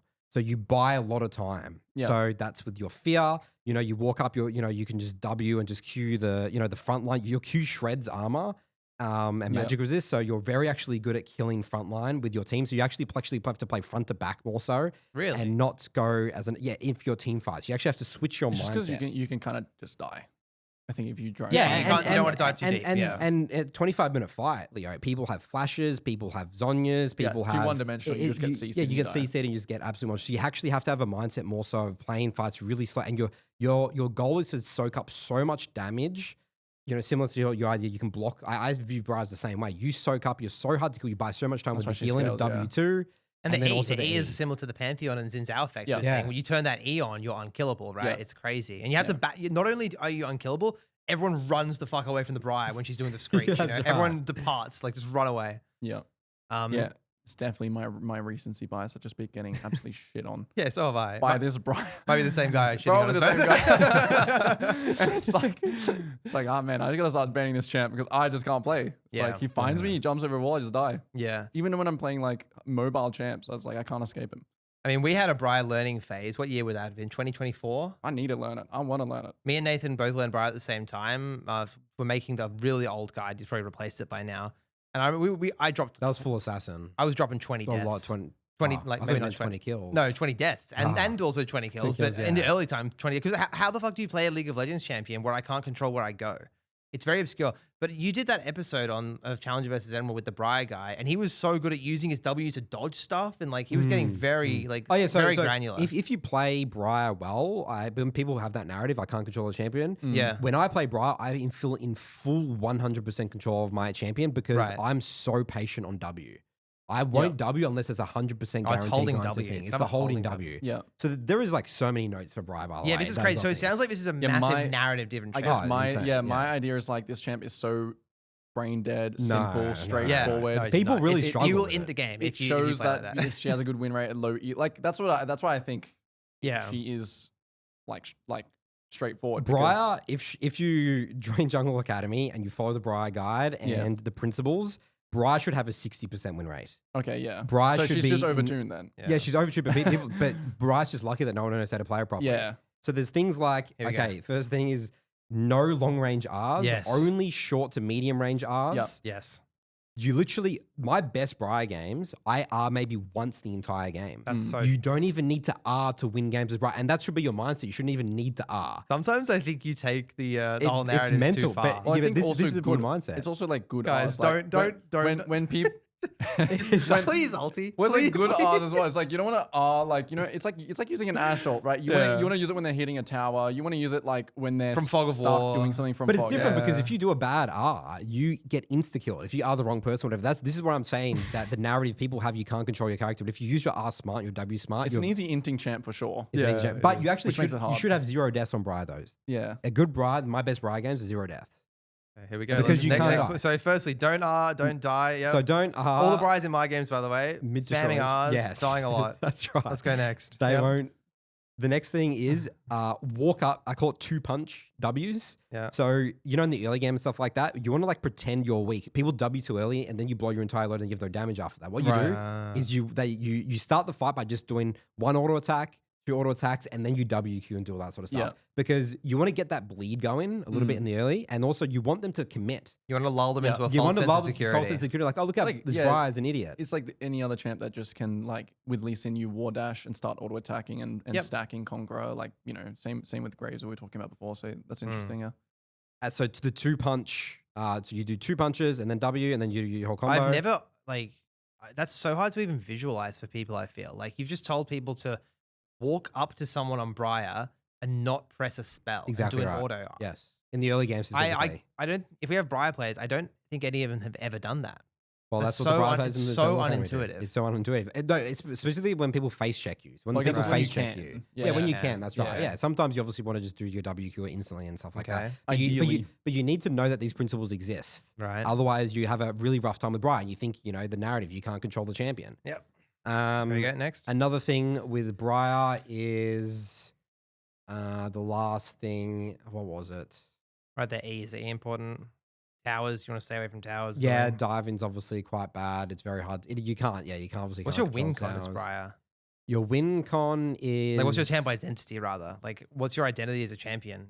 Like, is it just like you said, you need to just be an assassin for the first 15 Assassin, minutes exactly and then right. front to back? And then you're a team, And it's really a good team pretty fight champion. normal champion after that. You're just really good at getting kills in the early game. You're Do you just so scale good as at getting Briar? kills. Do you scale? Yeah, if you play fights properly, you scale as Briar 3 items. Okay. You're insanely strong 3 items, and you're just unkillable in team fights. Right. You play to survive. Oh, and that's the other thing as well is, I tell people, again, the same thing with holding W, but just be comfortable. Just like, you don't have to always combo the WQ. Sometimes you can just, again, auto Q and then just sort of back off and like wait for the fight and then go back in with a WQ or whatever. Because again, people lose control of their champion. I see it a lot with, I did a review recently where, we're against, those frontline bruisers and stuff like that. And they W and they do no damage really to the bruiser frontline and then they're stuck. But if you walk up and just Q and then the squishies come in, then you can go for your next rotation, the Yeah. W. Yeah. Things like that. W timing. Yeah. W time is absolutely everything. I'm so passionate about Briar. I think Briar should have a think you should- 60% win rate. Do you play Briar in solo queue a lot? I went through a phase with okay. Briar. I had like Yeah. a 70-80% win Yeah, rate. you just did playing- win a lot on your main on Briar. Yeah, on I my remember, main. I got to like Yeah. 300 LP and like Yeah. I never played Briar before. I played those principles. Actually, no, I was playing Briar a lot, but then those principles clicked. I was struggling with Briar, and then I went up, shot up to like 78% where I got to like 300-400 LP. Yeah. But then I did lose my mind with the champion once I started playing in that elo, and then where people knew what Yeah. your champion did. exactly right. Yeah. So It's like a Amumu. It's just too one dimensional Mm. against good players. They'll just know what to do. Yeah. Not me. I die to it every time. Yeah, not me either. I just die. Yeah. He just hops over a wall. I'm Yeah. dead. I see him. I'm dead. Yeah. All right, next up here. That's enough Briar talk. I love Briar. so Echo. much. Leo can talk about Briar. Echo. We don't know anything about this. So yeah, champion. like, this is my weakness. I can't coach Echo. Yeah, Leo, just tell us how do you play Echo? Well, Ekko. I mean, recently he got nerfed, which feels a bit bad. It was a pretty big hit. Both him getting nerfed and the Dusk and Dawn I'm getting nerfed. But Ekko is purely because I'm writing the Ekko guide right now. I'm just finished all of the paperwork. And I've been playing a lot of it. You know, he was one of my. I played Jace Ekko to Challenger. That was like the main two champs I played. And yeah, he is a purely. I call him a PvP based champ, which means that your main goal is to get 25 stack Magi's. Like your main goal is to kill people and never die because you have the get out of jail free card with the ult. Yep. No excuse to die. Yeah, there's no excuse unless you're versing something that is really hard to survive against, right? You're versing a bunch of CC and it's just really hard for you to ever go in. You're versing Malzahar, Lulu. Yeah, Lulu, Vi, or like even then, right, against Vi, actually, you can just press R before it connects with you. But yeah, he's a champion killing character. And that seems to like sometimes it's a bit daunting to people. Because you know what, obviously he still farms well, especially once you get items, but early game he has no real strength. Like his clear is now pretty average.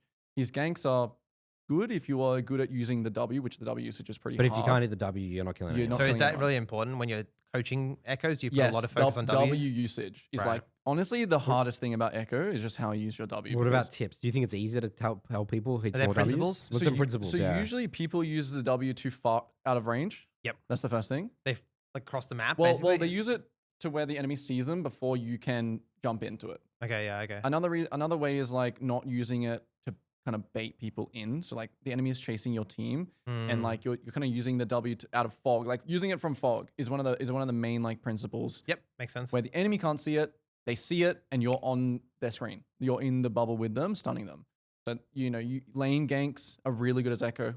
You know, avoiding vision, so you can just press it, you jump out, you get stunned. Lane ganking is actually something that people don't do enough. Yeah, as a 100%. jungler. Especially It's so much when you finish better. your clear and you want someone to recall, just recall in the lane bush. Yeah. You know what?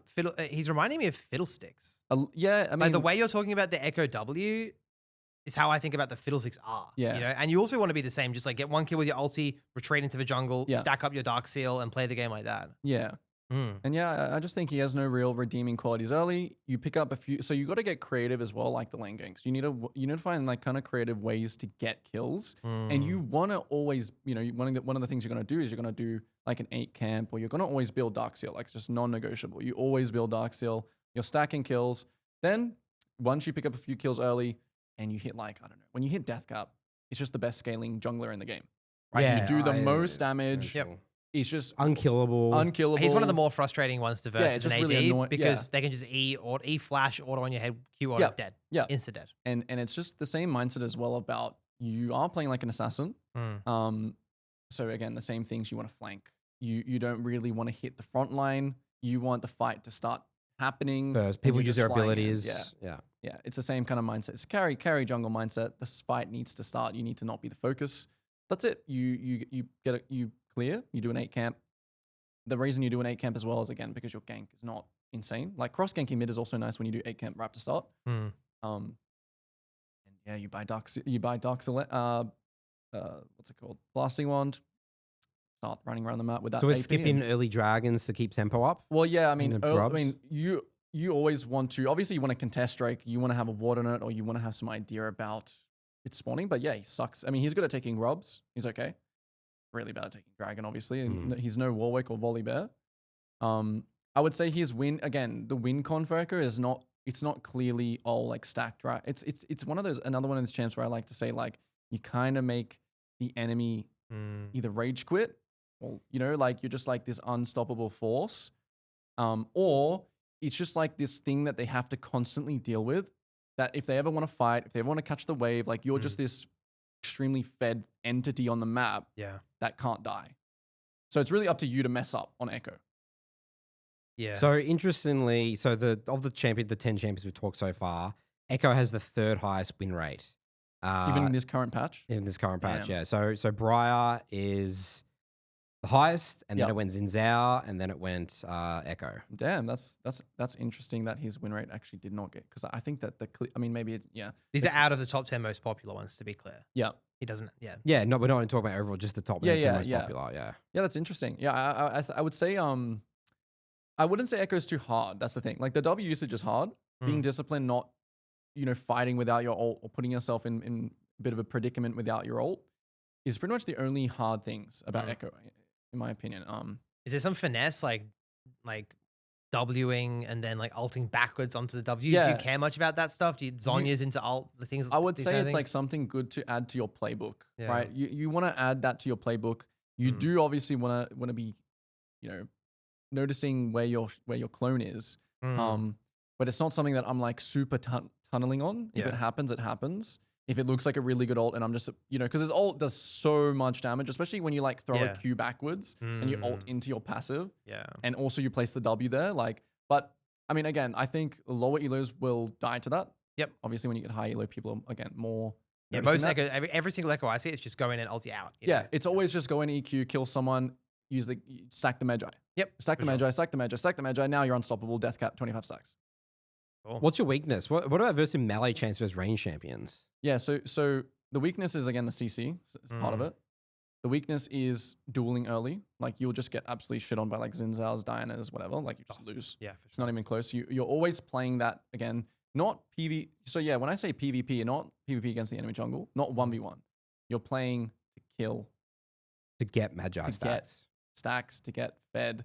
Yeah, you don't really have many options to...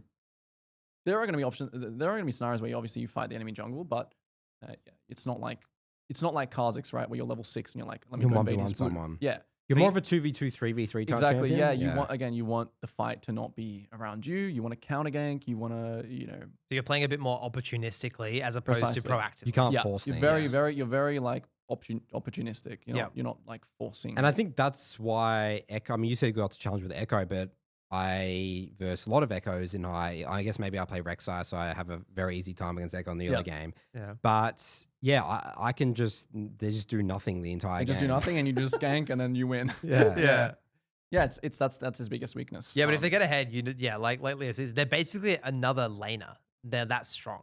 They are insane. Yeah. If I stuff up the game, the Ekko scales, I insta lose against it. I have I'll insta lose against Ekko. So is that poise? Is that holding your, again, not compensating for your team? Like, you really want to wait for the opportunities to come around. You pick up a couple kills, you get your items, you farm. You end up farming really fast as well, just like any other kind of champion that builds damage. You take the blue smite, you're running around the map, you just take over. Do you recommend Ekko to people? Yeah, I would say I do recommend Ekko. I do think the reason like I'm a little bit hesitant to recommend Ekko is just because you do kind of play like a KDA champion. You do kind of play KDA, and I think that can be a little bit confusing. Like, okay, when should I actually make that play, or when should I keep my? So there is some like knowledge or limit. Like limit testing is a really important part about Ekko, knowing how much damage you do. But I think once you get around that idea of how much damage do I do, I think you will pick up a lot of kills in lower elos. Like if you are good at being aware of the opportunities. So yeah, I would recommend Ekko. If you like, AP like champions that you don't feel like you really lose agency as the game progresses, you actually can build Deathcap Void stuff late game and actually be a threat to carry the game. It's not just like Xin where it's like, oh, well, hope my team, does well at 6 items. So the next one here, Diana. How do you compare Ekko and Diana in the AP? They're both AP melee champions. Yeah, I mean, Diana obviously is just way better dueling. So, any Conqueror champ. Yeah. Any Conqueror champ, you can actually duel. Same thing as Ekko though, except Diana has a very clear that she can farm. Yep. Where Ekko doesn't. Like Ekko, obviously any champ can farm, but Diana slips up the you camp. can make that a clear point of this is how I can get ahead. We call it the Formula One champion. Oh, really? Jungle Academy. There you go. Yeah. Because you can jump over walls. Yeah, and do damage. I love playing the Diana. jungle 1v1, like downloading enemy jungle's path, and then when he goes for like a top camp and his Raptors Krugs are up, and you just scoop him up real quick. Instantly. Oh, yeah. Not many, like Xin can't do that. Like Xin can take Raptors. You're not going to get Raptors and Krugs. You're not going Because to your have the W's tempo. too long cooldown. Well, your tempo is just not going to be there. Yeah, and you're not fast enough. You're probably going to be finishing your Raptors Yeah. by the time Diana's on there, in that same kind of play where you're already taking the because you just have so much tempo, just created out of nowhere tempo. So that's the main thing I would say that separates them. Also, Diana has an ult. The ult is, I mean, I guess depending on what build you do. You can either play like the tanky build and be kind of engaged, or you play the similar way of let the fight begin and then clean up with. I fucking hate tank Diana. Yeah, You gotta say I was going to I say. hate tank Diana as well. So just from a learning perspective, Yeah. as a coach, because people like the tank Diana thing is Well, I hate any I don't mind Bruiser Diana. I hate when they build unending. And Frozen Heart. Like I despise that. Like why build Frozen Heart when you could build Zhonya's? Right. That was my problem with Diana. And a lot of people thought they could play Diana. Yeah. But then when all that was all gone and they it were was easy squishy mode. out, it was easy mode, exactly right. And that's the thing. Like you learn with that build, you're not even learning the champion and you're not even learning the game. No, that's like the way I view it. That's Zuma Diana is going like endless fucking despair or whatever, building Randuin's or Frozen Heart. But Boomer Diana, the Diana I love, it's Proto Belt, Shadow damage, Flame, yeah. like maybe like Death Cap. Zonya's Death Cap, Void Staff, just fucking go. Play normal League of Legends. Yeah. The thing about the Unending Despair build is that wasn't a Diana build. That was just because the item was OP. Yeah. And once the item was not OP anymore and people kept building it, it's like, But it's the same with the old one. It used to be Sunfire Aegis on No, but Diana, that if you has remember. plagued the whole community. yeah. People are desperate to get tank items on this champion. Yeah, because it wasn't to do with anything to. Yeah, it used to be They just- Demonic Embrace, Sunfire Yeah. Aegis, and it just ruined the perception Well, of a champ. I actually think, the perception of the champ, but for the time that happened, those were the best. Yeah, OP. it was the best. No, because she- the she was items were just OP. broken, yes. Yeah, it just so- ruined the whole Diana community. Yeah. Yeah, it did. And then people have always obsessed. Like everyone's, I see it in the Diana channel here and there. It's like, can we get this? I want to play tanky Diana, but because they're They're hooked on a drug that is no longer. Yeah, it's not a basically. thing and anymore. if you yeah. think about Diana, it's actually quite intuitive. I'm a melee champion with no way to escape. I should be tanky. yeah, Yeah, but it's just But- it's like it's a crutch. It's a crutch. it's yeah. people looking the easier way to That's right. do it. You need to play Diana. If you're learning the champion, you need to play the champion full squishy. Yes. Please delay your Zhonya's to at least third item. I cannot Yeah. stand people building item. Yeah. So do people Zhonya's to build it second early, item. do they? Yeah, Second. second item.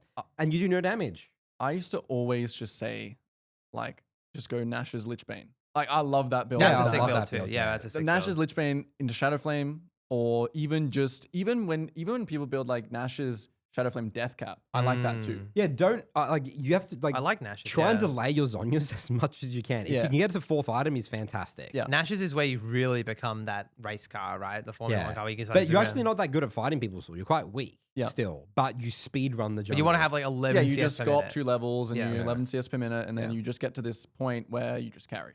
Yeah. So does she build that new Dusk and Dawn these days? Yeah, I had very mixed feelings about that when it first came out. You like it now? I hated it when it first came I out. on still hate Diana. it now. Oh, that's interesting. Really. Yeah. I can see it being good on Echo. Is it good on Echo? It's Yeah, it's you very spread good on it, Echo yeah. because the passive is different. Echo passive is way different in terms of like Diana passive is not that important, right? Yeah. It's a part of a kit, Yeah. but yeah, I think I definitely had mixed feelings. I'm not as against it now on Diana. I do see the merit of it. I see why it can be good. But I definitely think it's not incredibly OP makes Diana S++ or anything like that. So how do you coach Dianas? What are some things? I assume I coach Diana's very popular. It's very popular, yeah. She's Maybe not as much She's like a recently, but thinking man's jungler. That's why I think of Diana. Is Well, she's the classic like tempo jungler, similar to Hecarim, similar to Lillia, where again you don't have very good gank. Yeah. But if you play the jungle 1v1, the thing I always say is like download the enemy jungler's path. So after your first clear, what did he do? And then anytime he makes a mistake and you're staying on tempo with your camps, you just punish it. Boom, Raptors Krugs. And then you just start consuming the map. Obviously, here and there, you're looking at proximity lanes. You pick up a kill here, you pick up a kill there. Then you just take over from that point. But when I actually really like that. Download the enemy jungler's path. I've never used that terminology. That's really smart. That's put it on a USB. Yeah. And put it in your pocket. No, well, it's like you gotta, and then you mirror the camps too. It's like, well, if I piled up and he piled down, then that means we're mirrored, and I know now if you do something off that script, that this camp is up. Yeah. No, it's good. So I think that's Diana's perfect. I think about that old movie piracy ad. Oh, of course, yeah. You know, it's like you can't download. Are you too young for that? I don't know if I'm too young for that. Or it's like you can't download. You shouldn't download a car. No, so you wouldn't steal a car. The piracy one. You know? Okay. And it's like this Piracy hacker's like downloading things. the Blockbuster or whatever. Yeah. No, it's like the Matrix soundtrack as well. Yeah. It is. It's really good. What is the script goes like? You shouldn't download a car. You wouldn't download a purse or something like that. You wouldn't steal a car. Oh, you wouldn't steal a car. Piracy is stealing. Piracy is a crime. And then it's like footage of people stealing like a fridge or like a couch. The youth to get off uTorrent. Oh, for sure. Yeah, absolutely. Okay. Anything else for Diana? And then Netflix came along. And Diana just got to be patient.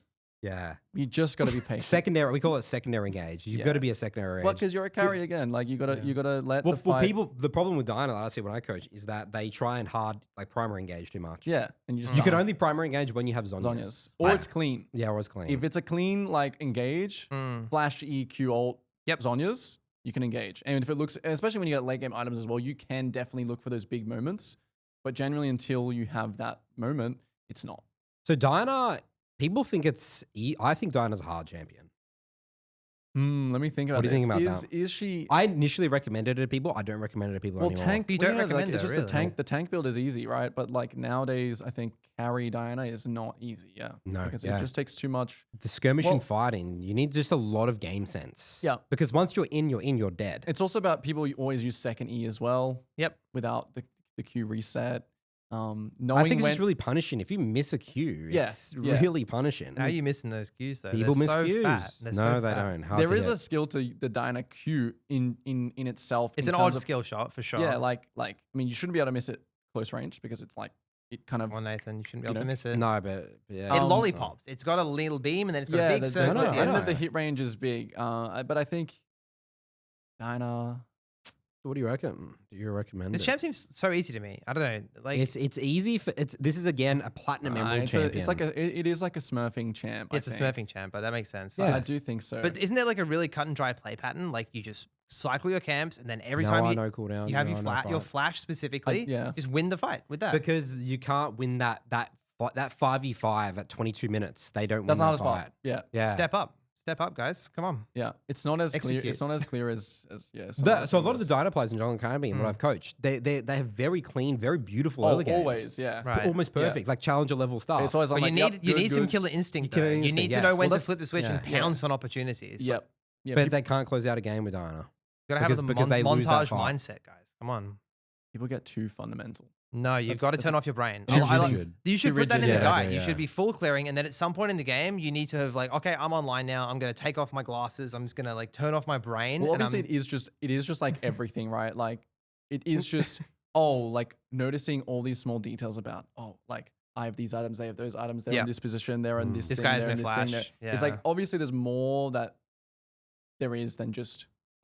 Like just go. But I totally agree that the thing is, it's a thing. There's a thing again about limit testing. Like you got to int a couple times to like know what to do and not care. Like it's one step back, two steps forwards kind of thing. Right, yeah. So, climbing is not a sprint. It's a marathon. You gotta learn what you can do.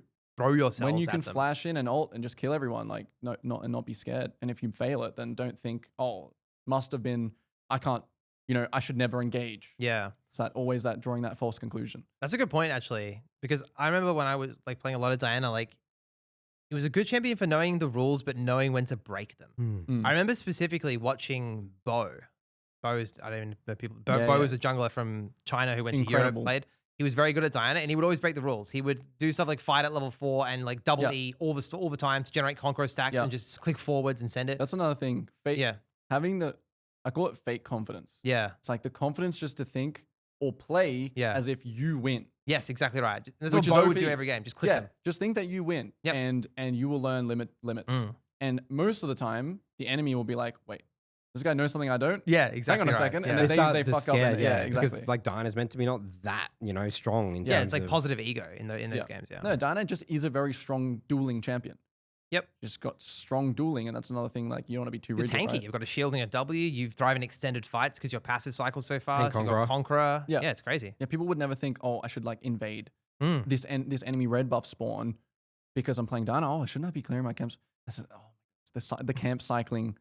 Yeah, you don't want dilemma. to be too glued. To Yeah, them. exactly. Yeah. Like it's like that's I guess that's what happens. we're to trying all- to all we're those- talking all it through. players. I understand now why the champ's hard. it's hard. I think it's hard. I don't recommend it sense. for lower ranks at all. Yeah. Below platinum, I Yeah. don't like Diana. No, it just seems like a good vessel for jungling more than anything, rather It than like a is. champ identity It's a thing. solid jungler. But Yeah. when I first learned Diana, that's when she was actually new to the jungle role. And Yeah. Curtis was asking me about it. I said, this feels like a jungle champ. Like this is this champion will never go away from the jungle. I think it's just beautiful jungle champion. Better, I think it's a better laner by far. I mean, better jungler than laner by far. Yeah.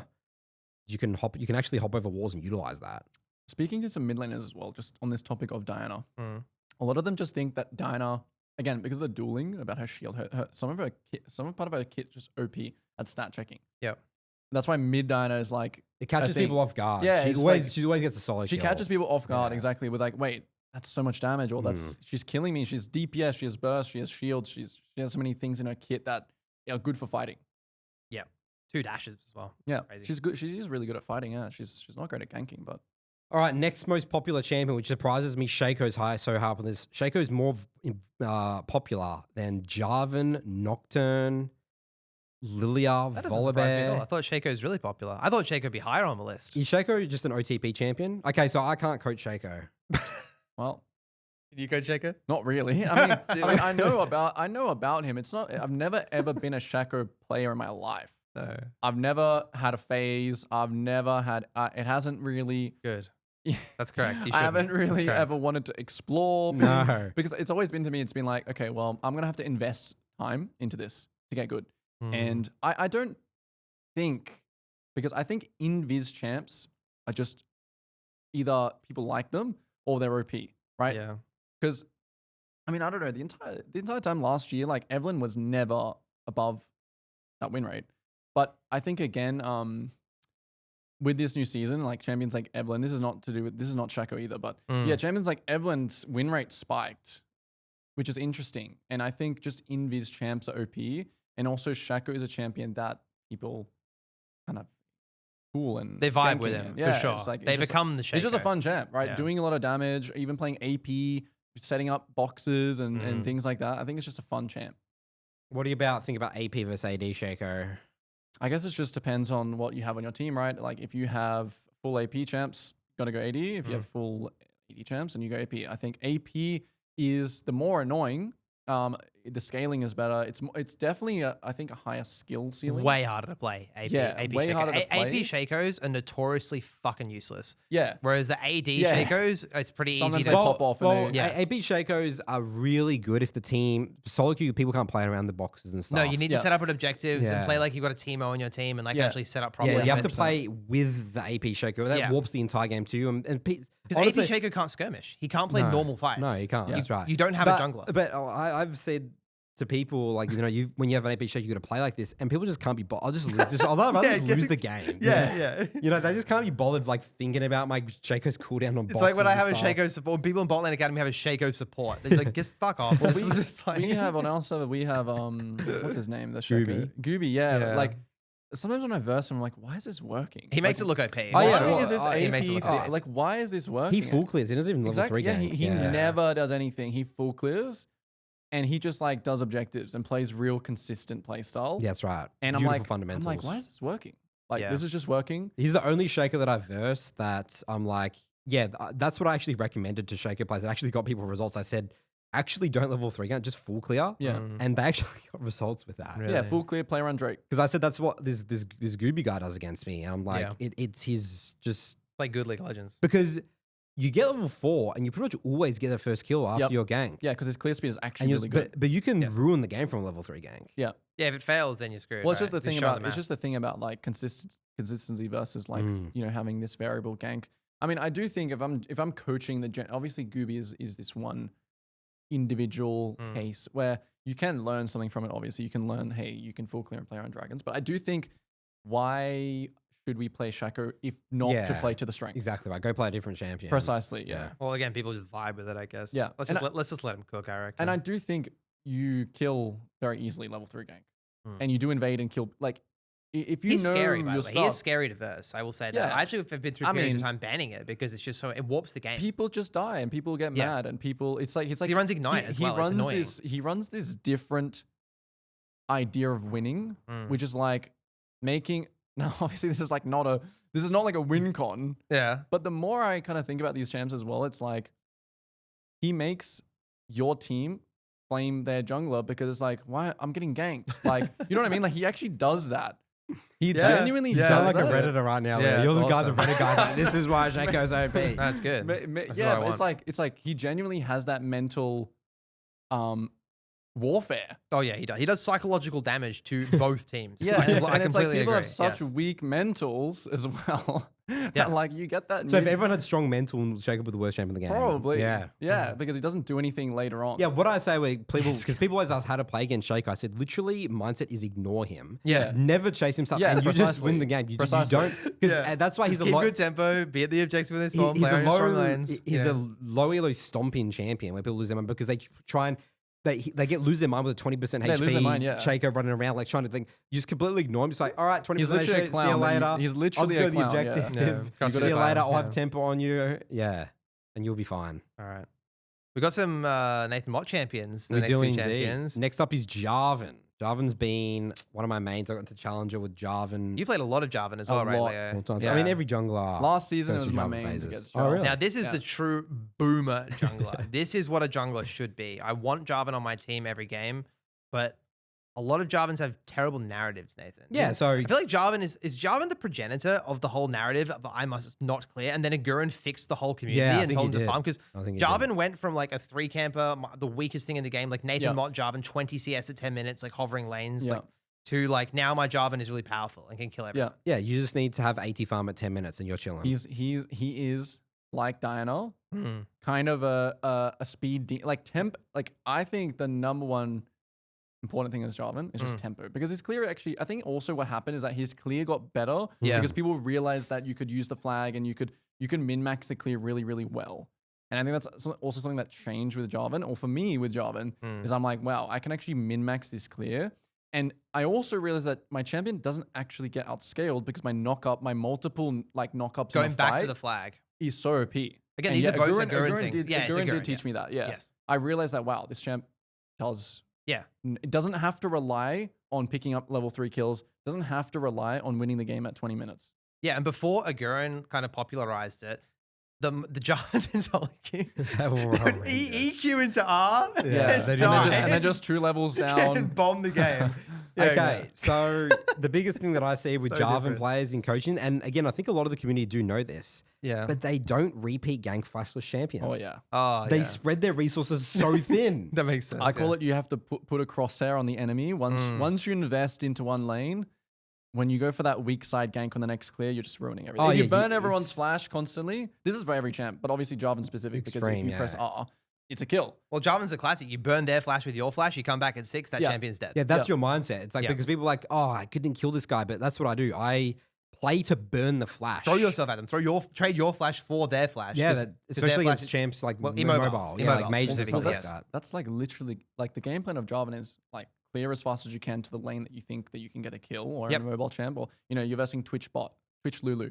You just speed clear a bot, you throw yourself at them, they burn flash or you kill them, and then you just speed clear again and you kill them next Yeah. time, and then you speed clear again and then you ult them the next time. Like, yeah, it's just a very it's also very consistent Jarvan nowadays. It's Yeah, it's a very consistent. clean game plan, very easy Yeah. to review. You Yeah. know, oh, I missed an EQ. I didn't think about this in terms of fight this person. Have flash. I didn't repeat gang Team fighting is flashes. still the hardest I've part of lost him for tempo. sure. Yeah. Why does everyone suck at the Jarvan EQ, by the way? I think you're good at the Jarvan EQ, but Nathan, What do you come mean? on, mate. What do you mean? Curtis Jarvan is EQ? just he's Didn't you given have a up. video EQ?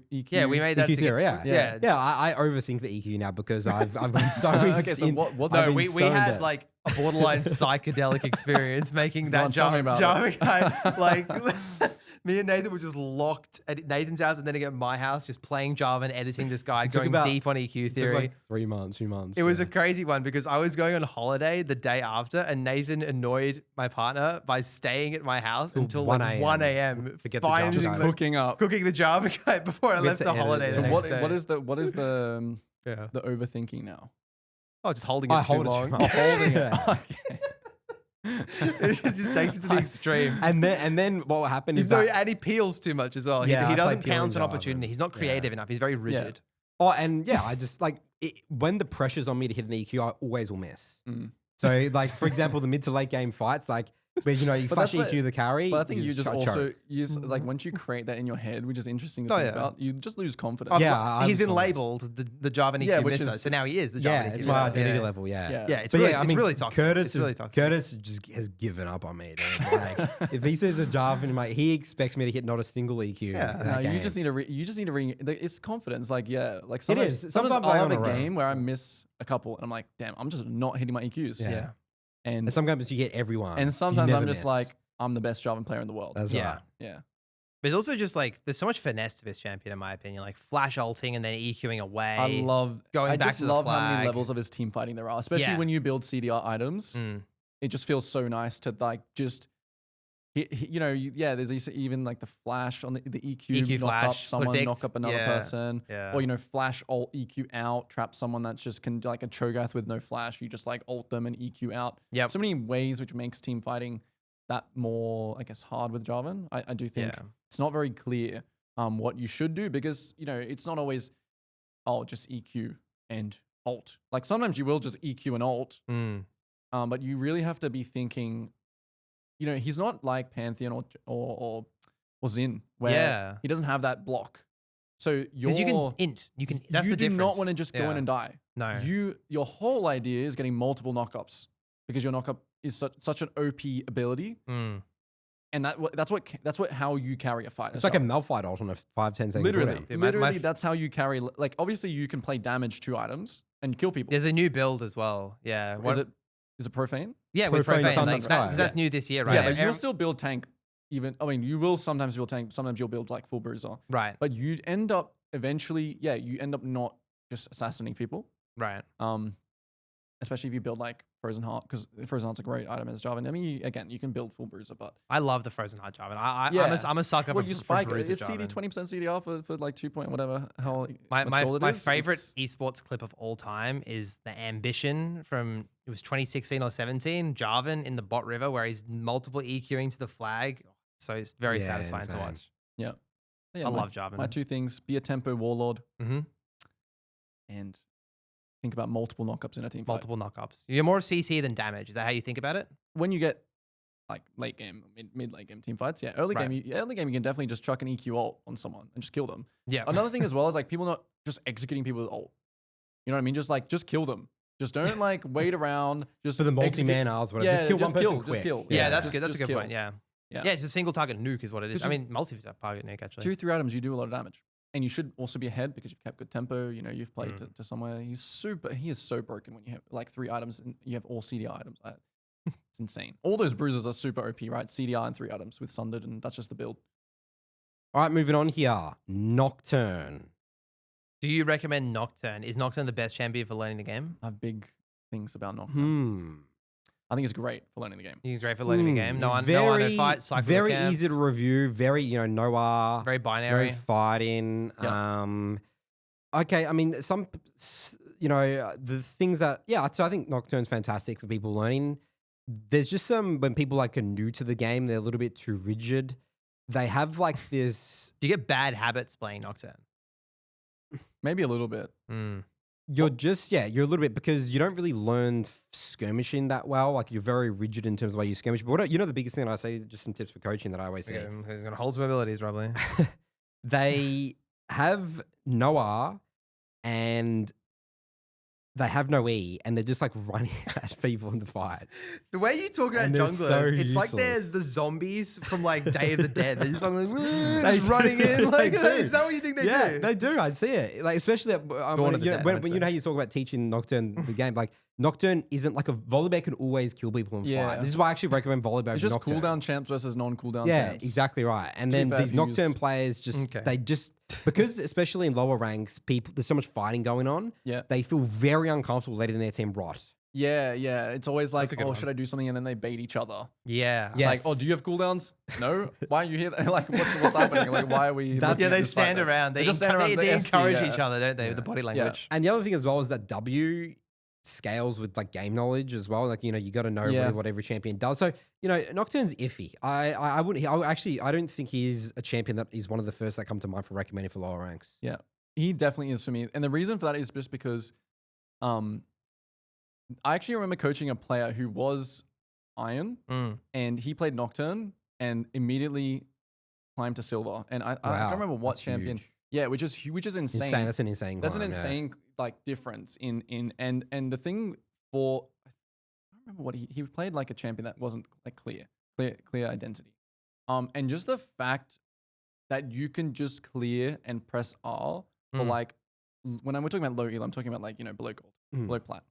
And the fact that you can just clear and have those really foundational fundamentals, a 55% win rate is really good. So like a lot of times when I review Nocturne, people think, how can I win this game? Yeah. Like, it's one of those champs where like, you're not going to 1v9, but you're going to be really consistent. You're going to have really consistent. You like the consistency. There's just like a 51, 52% win rate. Just climb really cleanly. Yes, That's a good point. I haven't thought of that. That's what I really like about Nocturne and what I realized because I'll review a Nocturne game. And you just lose. There's no way you. And I'll be like, game. yeah, you lost. But like you were strong. You were fighting. Wow. You learned this 1% thing. Move on.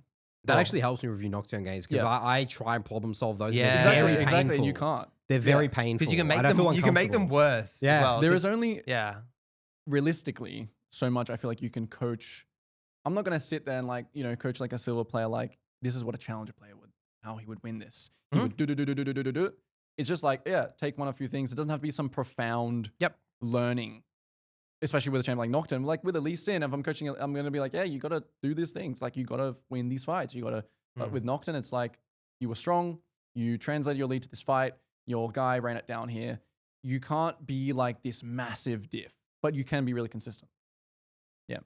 For the high elo Nocturnes that I do coach, a big thing that I talk about is high impact kills and good quality Rs. So especially in the mid game, I literally remember a review I did with a diamond player in the Jungle Academy, Nocturne, and it completely changed his mindset where you think, what wave am I going to kill them on? Coming out of base. Yeah. Interesting. In checking and posturing, for waves. Because what people do is they are the person who's already cleared the wave. Yeah. And now you have nothing to play off. And it's low quality because then now you've R'd, you can't even get a dragon with it, or you might be able to, but it'd be too slow. Yeah. So you just have to think about what wave am I R'ing them on coming out of base. I always tell people like what I'm looking at with Nocturne, I'm not looking at the wave states that are happening, with the waves connected. I'm thinking about what is that wave coming out of base that's like at your tier 3 tower. Yeah. That's is that intuitive for people? Do people get results doing that? Yeah, once they think about that, it's super easy. Yeah, super simple. I call it protecting waves because in the mid game, it doesn't matter what champion, but Nocturne has global champs have a strength of this,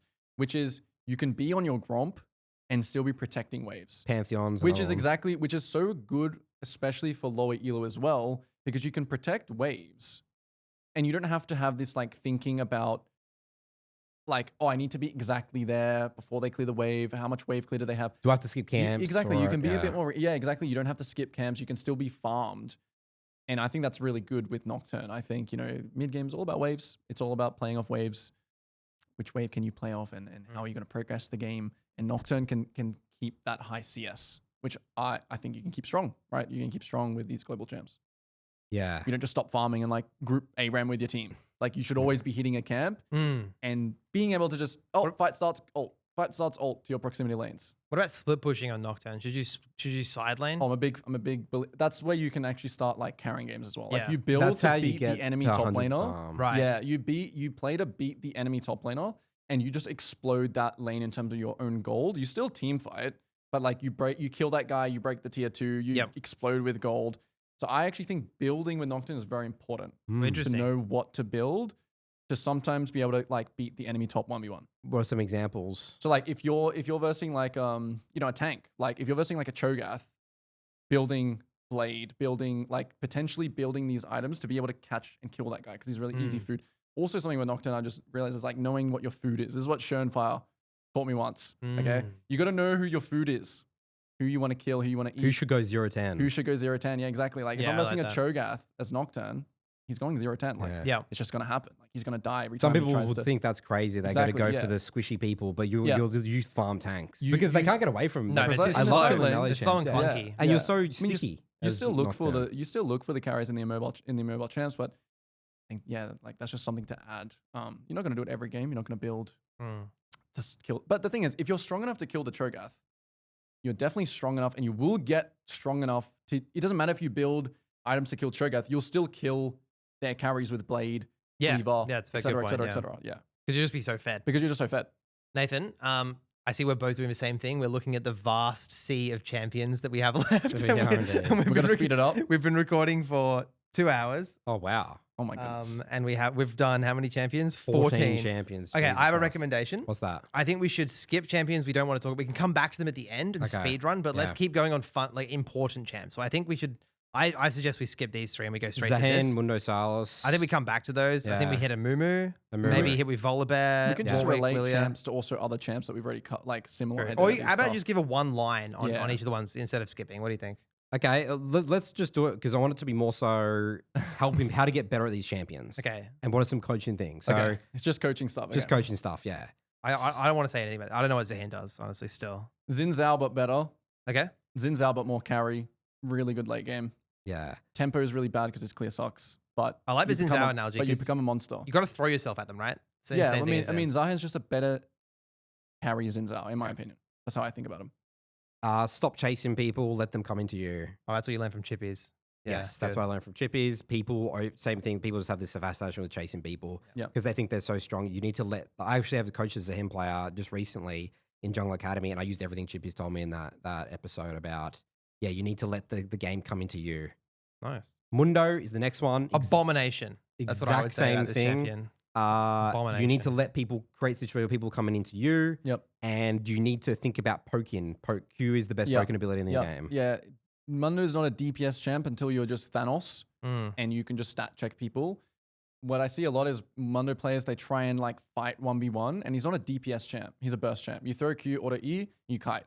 Another thing about Mundo that I can literally just say is that I'm not one to put like a formula into things, but Mundo is a champion that full clitter bot, stack drag, full clitter bot, buy a pink, stack drag, stack drag, stack drag, stack drag, and that's your whole mindset.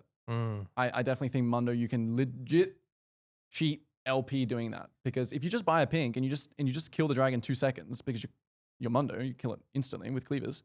I think this can be a really good way to build a win con. Part of me wants to edit that entire section out of the podcast and not post it just because you don't want fucking hate Mundo. It's just because you think it's broken. It's just so stupid. That champion, I'm with Curtis. I'm Curtis going to be the Curtis, right? Like Mundo just ruins the game. He's toxic.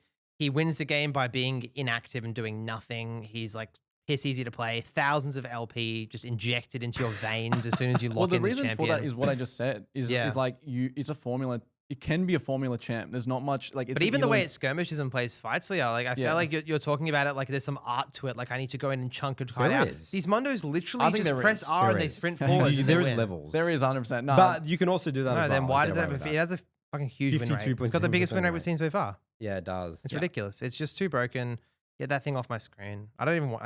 Maybe I'll edit that out. I don't know. We'll see how we go. Sylas. I hate people playing this champ. It's a 49% win rate, by the way, negative win rate. I hate Sylas jungle. Just don't play it unless you're challenger and you see 5 good ults. Done. Yeah. Amumu. That's a good ult to steal though. Amumu ulti. Yeah. Next one's Amumu. You said that Amumu you love recommending to lower ranks. Yep. Same idea as Mundo, where you just full clear a bot and you play around the fact that your team fighting is really OP and you start fights and you team fight. We can go a bit deeper on Amumu. I think a lot of people play Amumu. I had a blast playing this champion. Some of my most fun was playing Amumu with you. Remember, we were making the first Amumu guy. R flash. It's a montage champ again. Like you want to play good tempo and big ults, and people have such a misconception that Amumu does no damage, but you want to do level damage. 4. He's one of the strongest champs in the game. You DPS. Yeah, now you are doing DPS and holding Q. He's actually such a good fundamentals champ, right? Holding abilities. High value ultis, playing around your ulti, making sure you're on your camps, even though you're a champion that's kind of a bit tanky. Like thrives in 5v5s at Dragons, doesn't have a complex win condition at all, just wants to group with his team. Yeah. Isn't he just the perfect jungler? He is. Yes. Yeah. Up until a point, I Literally. guess. Yeah. Like literally, the only downfall of Amumu is, again, he's very one-dimensional, which is why he's not as popular or played as much as Hilo. And we say one-dimensional, he's purely R-reliant. Yeah, he's one-dimensional, which is good. Any one-dimensional champ, which, again... Oh, there you go.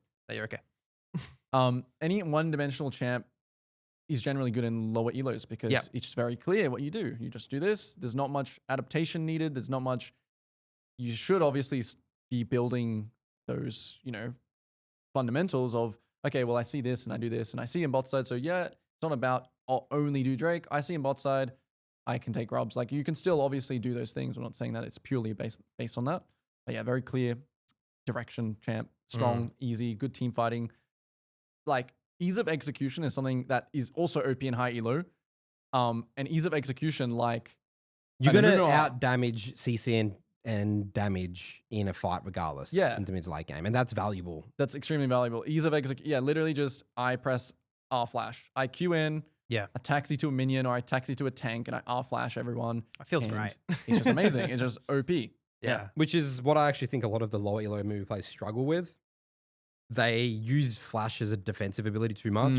Instead of flashing in. Yeah, your entire mindset is I need this for Last coaching session I had with a Amumu player, we were going in practice tool and I was showing him R flash. Yep. And most people don't know you can R flash, or even you don't even need to R flash, but like it does. It's the idea of extending your engage range and being unpredictable. When you're going to go yeah. Okay. I also see people as well with the Mumu, they rush their R too much. They're full HP in a fight. Yeah. And they just put the R down. Instead of waiting for the fight to play out a bit more, let people clump in, then you can R. Yeah. Don't R when you're full HP.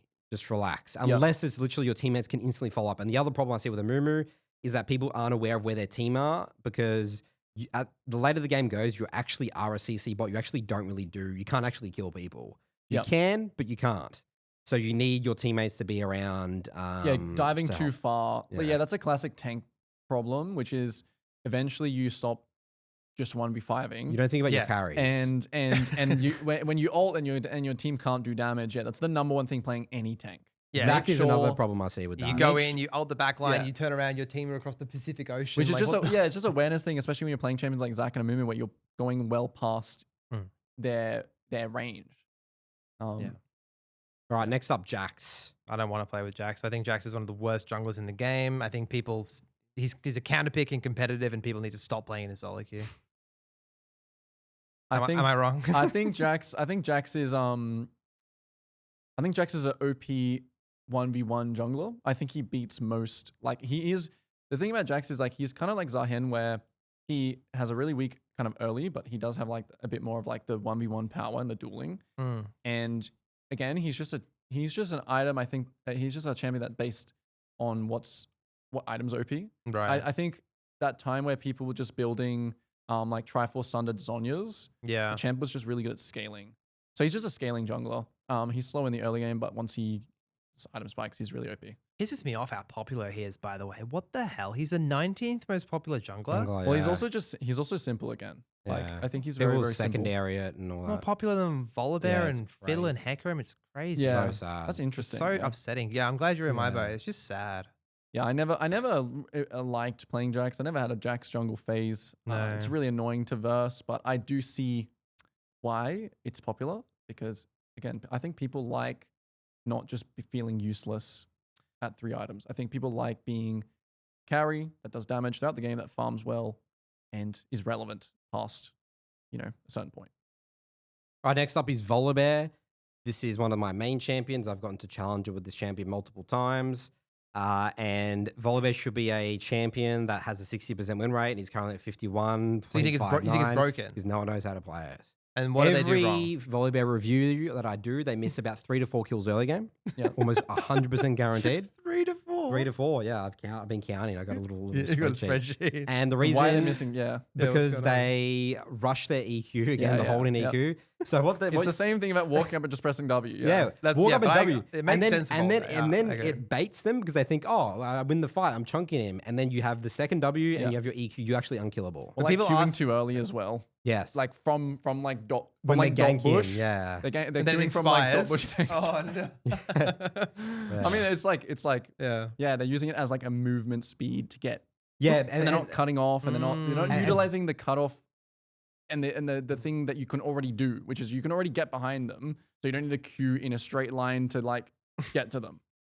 Just cutting off all your abilities. or like they get there to a team fight quicker and they don't have QE.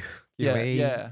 That's just a disaster. And also, Volibear, you know, the whole narrative ganking champion, you Yeah. need to be ahead of, you know, you want to be really He's a tempo- strong. he's a tempo boy. Tempo boy. And same thing with Mundo. You full clear, Drakes. stack Drakes. You Yep. Dragon Soul should be always your win condition mindset. Yep. Whenever I see Volibear path bot to top, I get very angry. Yeah, I think Me that's too. something that my mindset For a is. very different reason. It Though. has switched because you know, I was always under the idea of like just paths where you can get a kill, because at the end of the day, like that initial kind of like, you know, if you have like Seraphine Sona bot lane, it's like Renekton Riven top.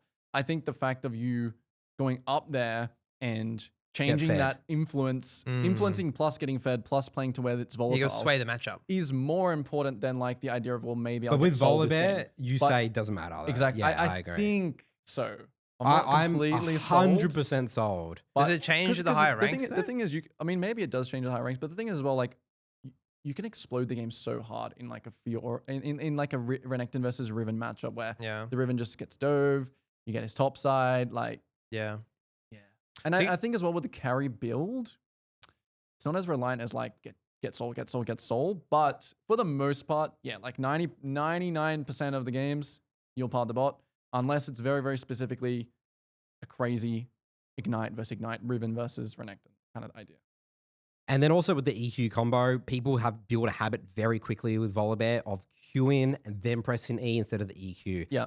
People obviously all know that. Everyone knows the Volibear combo, but the habits, and they're so scared to miss the EQ, they'll build a habit. And it's sometimes I can't even get people to change it, even if I tell them. What's interesting as well about that is like settings play a big part. Because I've played with people with settings where they have to, like non-quick cast, where you have to press Q, then press E, then press W. Oh, yeah. But you need that quick messes cast. everything up because you can't micro change. So like you're just locked into like pressing your E and then clicking and then pressing your W, then clicking. You like, Oh. I've seen that multiple times where settings are actually a really important part about Volibear, because especially when you get more CDI as well, like you want things to just come out straight away. I've seen, like literally that has changed someone hitting their abilities and missing their abilities. Yeah, that's huge. Interesting. I never thought about settings. That makes a lot of So that sense. We people need a settings shouldn't guy. normal cast the Do not Volibear. normal cast No. Volibear abilities. Maybe Okay. alt is fine. That's fine. But Yeah. like, do not normal cast W and E. Get used to just when you press it, it goes off. All right, next up, Naafiri, jungle, one of the new ones to the jungle. That's what Curtis Uh, played. Yeah, Curtis did play in Naafiri jungle. I actually helped him, coach him a little bit on that one. Naafiri has a 50.27% win rate. So just very average win rate, but this is another champion I think should have 55, 60% win rate because people don't know how to play it in the jungle Yeah. because it's so, it's one of the only champs in the game that's like, or as a jungler, that's so unintuitive. You're an assassin, but you need to poke people and Yep. play in and out fight. So you hop around. We call it in the Jungle Academy the mosquito. You're a mosquito. You actually win fights by mispositioning the enemy. Yeah. By using your obviously your Baiting them and invulnerability. stuff, yeah. Baiting them just with the little hop. Just go Q in out, Q in out. Yeah, you don't want to just R in at the start of the fight No. and just die. Yeah. Yeah, that's interesting. When Naafiri first came out and started playing jungle, Mm. I mean, she's gotten nerfed since then for a good reason. Yeah. I actually thought it was like just the best assassin in the game because you had so many tools and you kind of also built like a little bit tankier as well. It wasn't like full assassin. And yeah, when she first got interested in the jungle, I was like, okay, this is the best assassin. It's also really good for low elo. I even still think it's really good for low elo. I because agree. I think recommend it's it. very, very clear. Yeah. Like Once what- you have that mindset Yeah. of like being a mosquito and poking, Yeah. people just lose their minds. It's Yeah. so easy to win fights. And people also, another thing about these kinds of champs is that other people don't know what. Like, I have no idea, Even yeah. myself, when the Fury first came out, I was like, wait, why am I just dying? Oh, I need to dodge Q2. why does she heal Yeah, so the much? Q, You know Yeah. what I mean? It's like, oh, like, and also her jungle matchups, she blocks a lot of abilities. a lot of abilities. Yeah. Which is OP. With their little dogs. Yeah. See, I reckon I love Naafiri. We have a really good Naafiri guide that probably made the Jungle Academy. Yep. Massively recommend people play Naafiri. I hate playing Kai'Sa into Naafiri because I can't reset my W cooldown. It's just always it's one of those just annoying champs. It's like, wow, like I just can't. It feels like it has too much in its kit. Agreed. Next up, Warwick. The Wick. The common, the jungler that everyone recommends. The Warwick. jungle, yeah.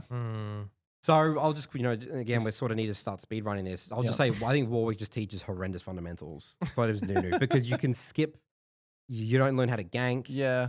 You're not even really incentivized that much to farm and keep up tempo. I've never made a Warwick guide for the Jungle Academy. Yeah. We do have Nick, one of our mentors, is a Warwick one trick, who's always been really disappointed that we haven't emphasized Warwick enough in the Jungle Academy, but I hate it. I never recommend this to people. Do you agree? I was like that.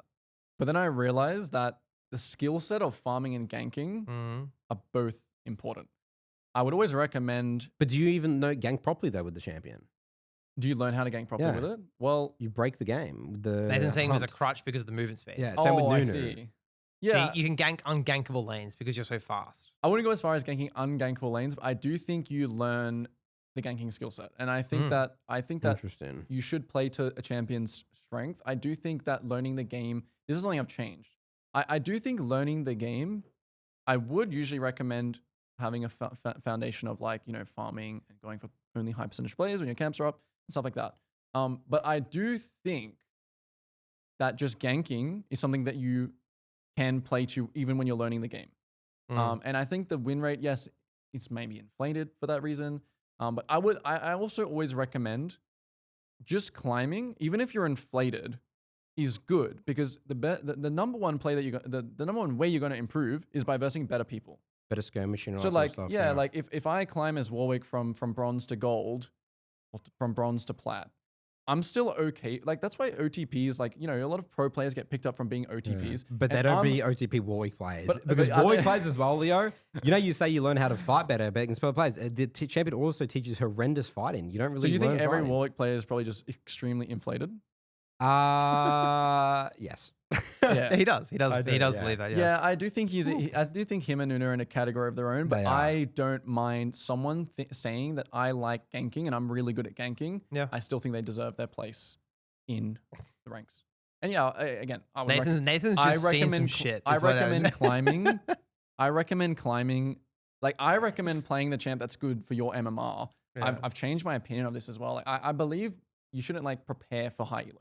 Oh yeah, I hate that mindset. People are playing Nidalee and Silver or whatever it is. Yeah, but that's the same thing with Warwick, I think. Yeah. I don't think you should prepare, Warwick's bad in Diamond and Master and Challenger. I shouldn't play Warwick.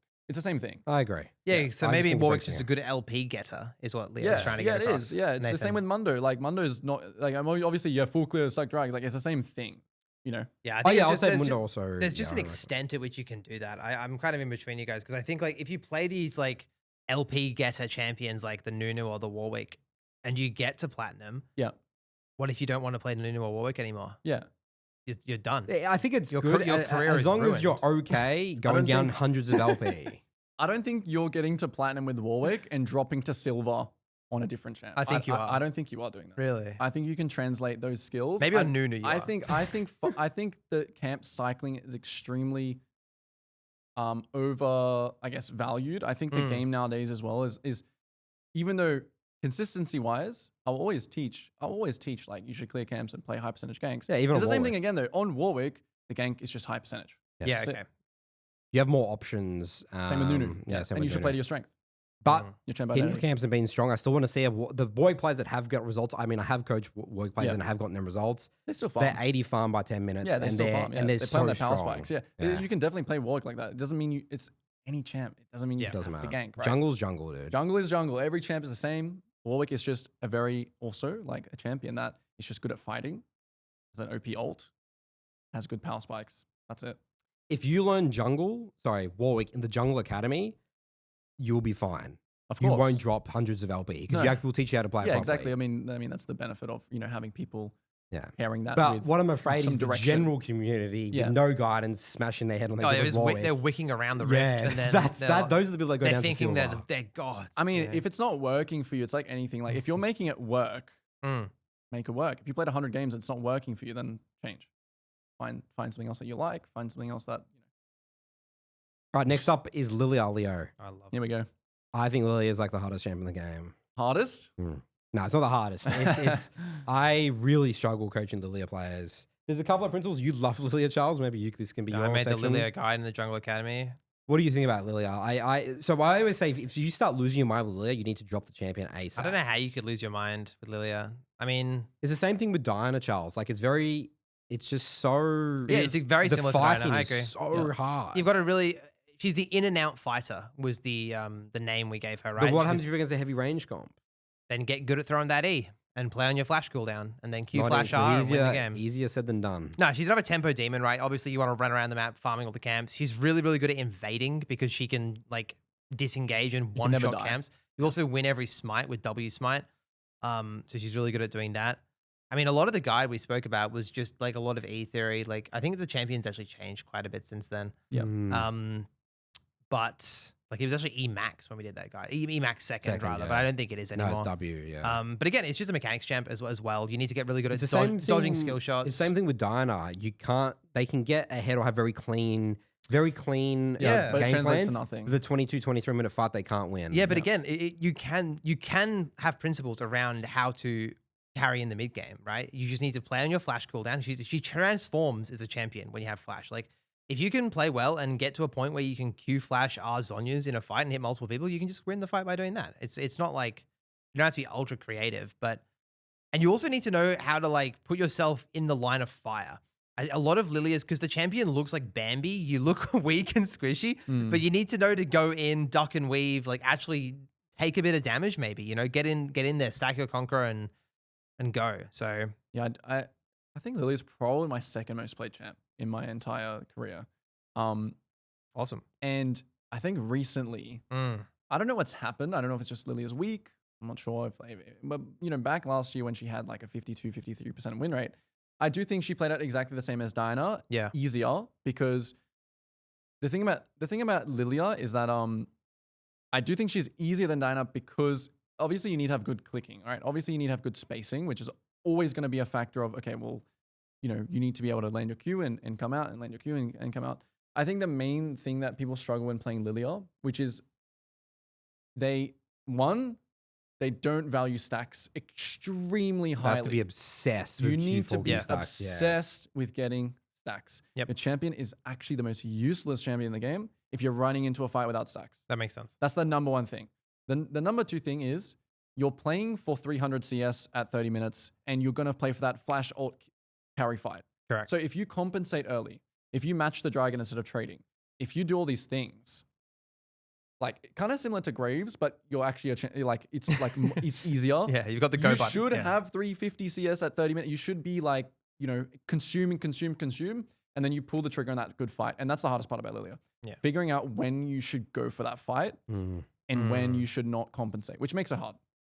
But I do think in general, I think that Lillia, depending on what meta it is as well, if you have like Leandri's is OP or depending on what kind of build you can cook up as well. I do also hate when people build tank items as Lillia. Oh yeah, that's another one. Build yeah. Death Cap, please. Build Death Cap, build Void Staff, build AP items. and please, your passive is based on AP. And please delay Zhonya's. You go on the delay Zhonya's as well, Lilia? I think depending on case by case. I do think because your move is 4 stacks, E someone, flash Q other people, alt Zhonya's. I do think Zhonya's is way better compared to like Diana. It's good at converting the game. Because it's like it's so good with your ult. When they're sleeping, you're not taking damage. Then they're asleep when you wake up from Zhonya's. Yeah. So I do think it's definitely always build Zhonya's, depending on when. But 4th item. 4th item, after That's Death best Cap. case scenario. Yeah, because you really want Death Cap 3rd ult. Yeah. Lilia, I've seen again. Leo, 2nd item Zhonya's. Yeah.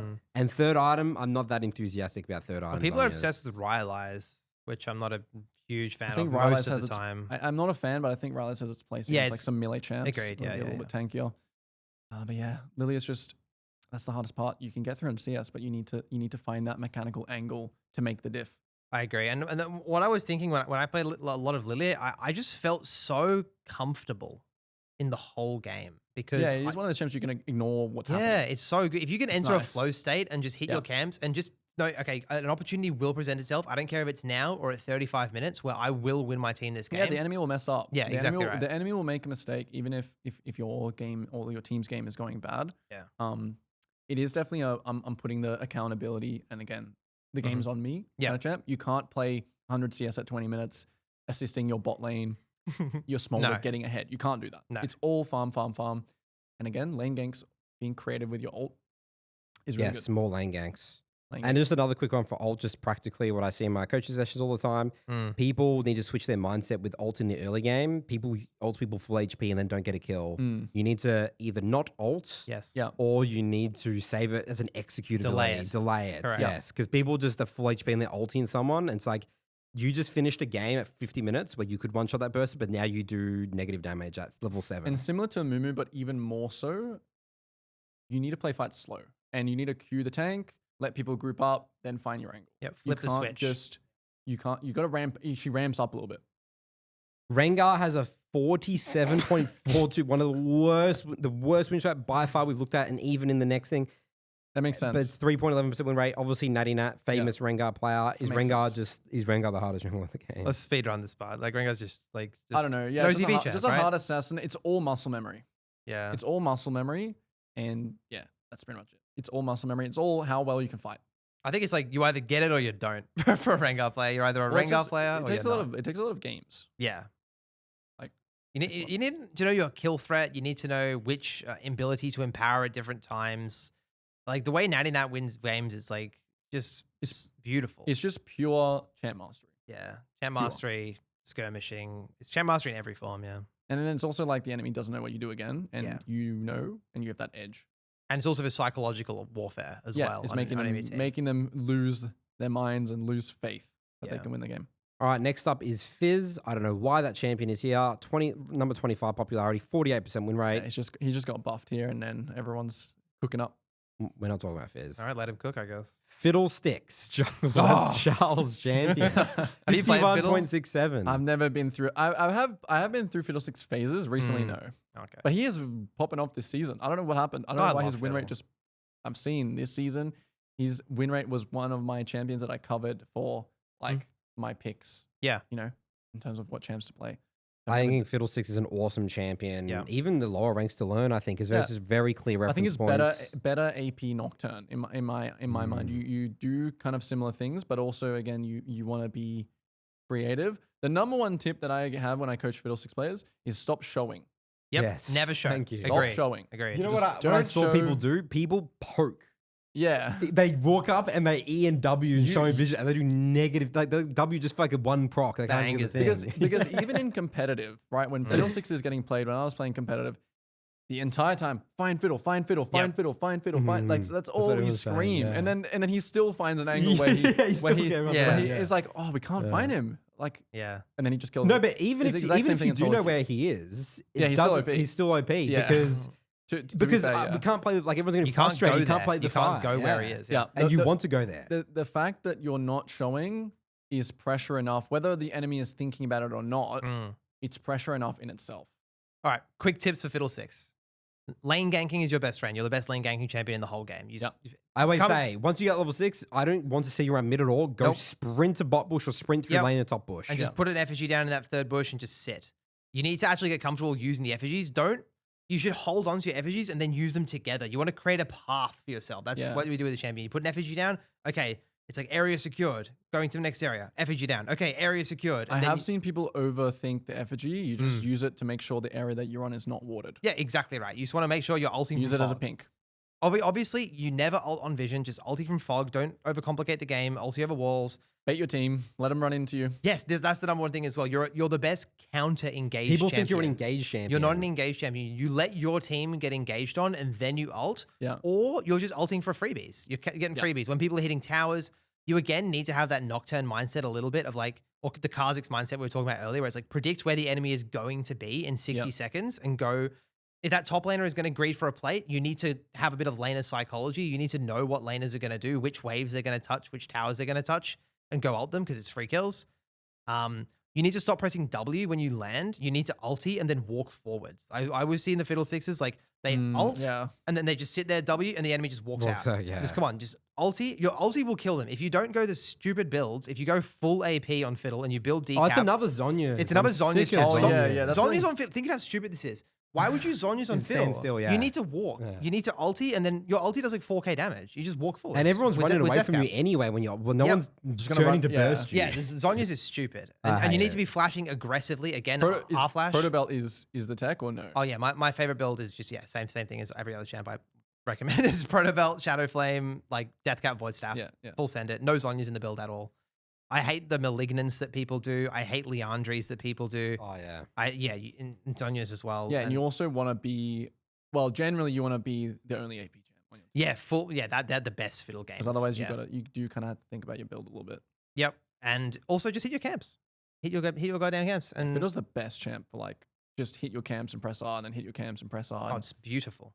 Beautiful. And again, you have to, it's another champion. I don't want to move on to that. You've got to let your team rot. I think that's the one thing Yeah. this champion really teaches you to say no to players, because if you are team fighting or skirmishing as Fiddle with no ulti, you are dog shit. You are you're worse than a cannon minion, right? Yeah, this is where again when Nocturne players that people like, oh, I got to help my team, or they'll flame me if I don't Yeah. let them rot. They get really nervous. Yep. Like my team's going in, I gotta go and chuck a fear. Yeah, exactly. Don't do that. Hecarim next has a 49% win rate. No one knows how to play this champion. Wow. Couple of things for Hecarim. Another champion, absolutely be obsessed with your stacks, but people just don't know how to use their E. E too early. E too early.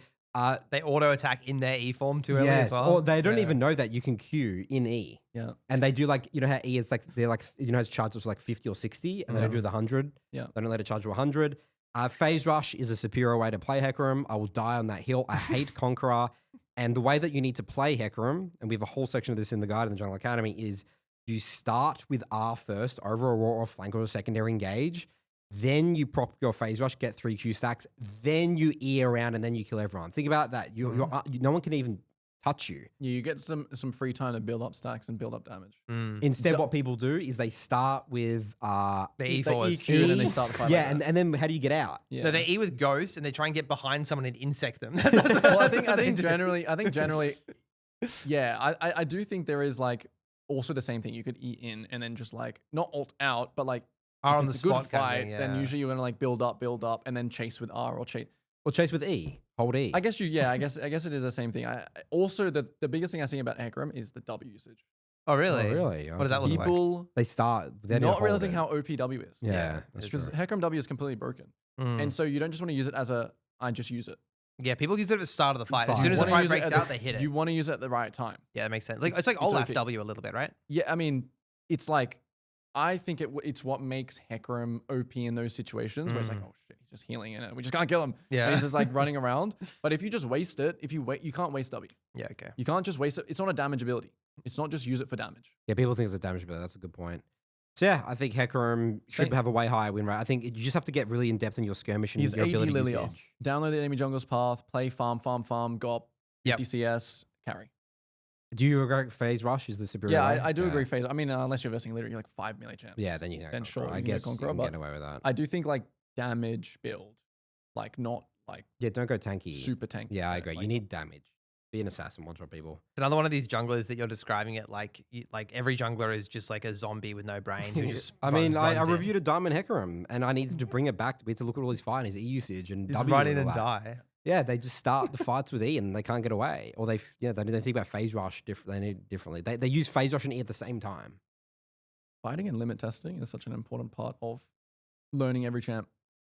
Knowing what to actually, because usually it's not something you can stick to. You can't stick to just full clearing and it's not like a formula. It's like you need to know what your champion does. All right, so what we're going to do, guys, there is still another 30 or so champions to go, and this episode will literally go for 5 hours. So we've picked the champions that have just been traditional jungle champions, not the new champions that like in Malphite and Bessa, all that sort of stuff.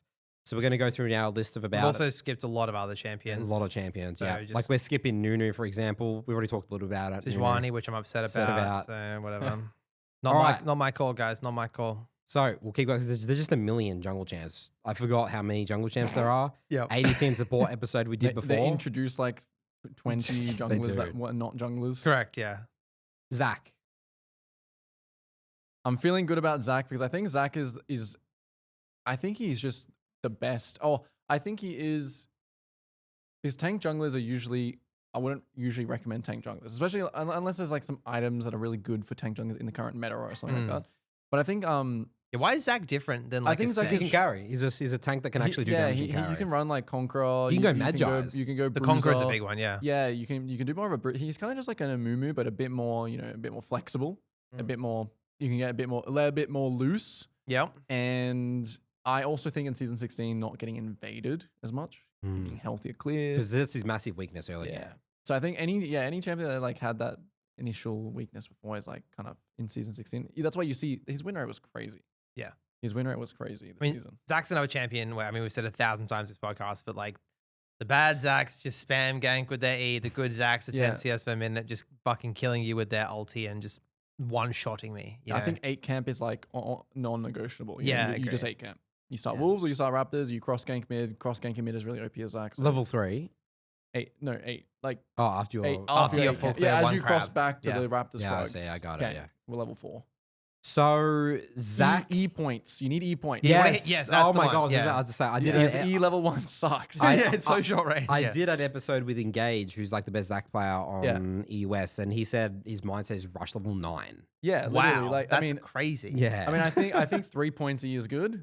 For like looking for stuff. I was going to say level 5. Which He's is going 5 points. Which is why the 8 camp's so good. You just rush level 5 and you have 3 points on your E. Yeah. And then you can start looking. Playing the game. Yeah. Anything Also- else for coaching Zach? I'm not coaching Zach, but just a small thing I see people mess up all the time. They gank a lane, they E, the enemy flashes away, they try and Q the champ. Q the minion, auto the champ. Don't Q the champ, auto the minion. Yeah. Unless they're out of your range. Then you Obviously, if they're max range. hit the snipe. Yeah. Zach's another one of those champions. I've coached there's so many Zach one tricks that I've coached over the years in Jungle Academy. Yep. They rush their Q. They're not patient on it. Another hold in Q ability. Yeah. They E in vision. They're not obsessed. Sort of like a Fiddlesticks. Be obsessed with being out of vision. They with E from in vision. Jump spots. Know your jump spots. Yeah, that's a good one, yeah. Right? Your jump angles. And also, they don't think about their carries in mid as the game progresses, mid to late game fast, because you actually can't kill people anymore. You need to think about, if I Q right now, or if I E, can my carries follow up on my damage? Yeah. So on my CC. You bring the CC, your teammates bring the damage. You definitely can play a little bit more like a psychopath compared to like an Amumu, because you have ult, right? You can just bounce out. Yeah. And he is like a disruptor, I would say, also with his team fighting. Get really good at CC chaining. E into Q into R, they can't move, they die. I think Zach's fundamentally broken. I don't know why he has a 49% win rate. It seems strange to me.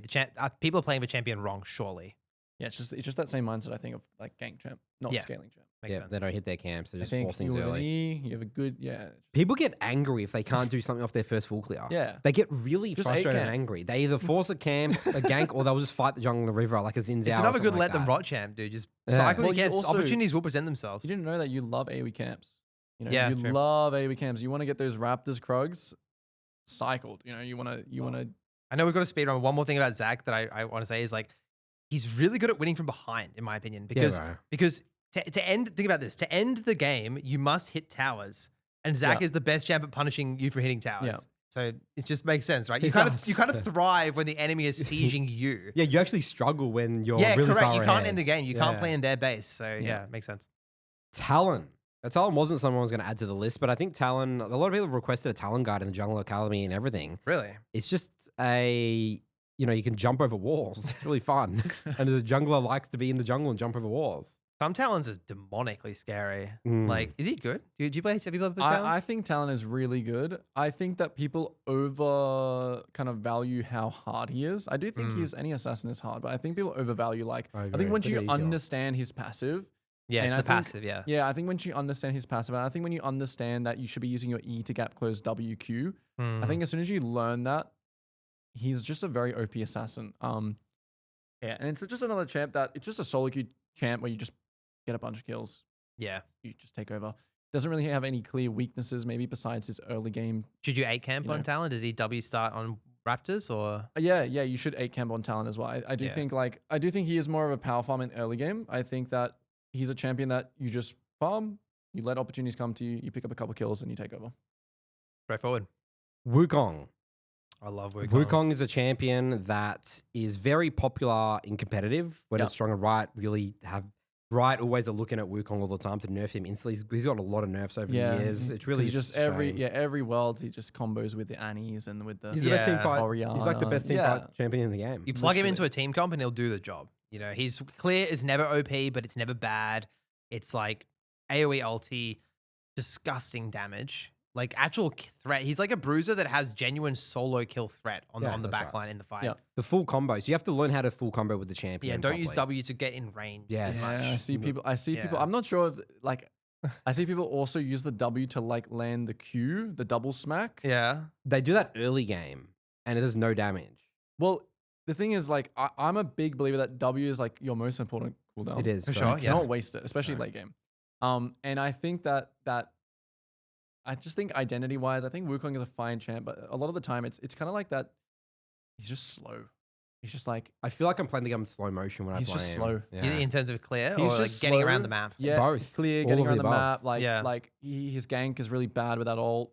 Like he's like Vi, where like his dueling is he's like he's honestly like a better solo queue Vi.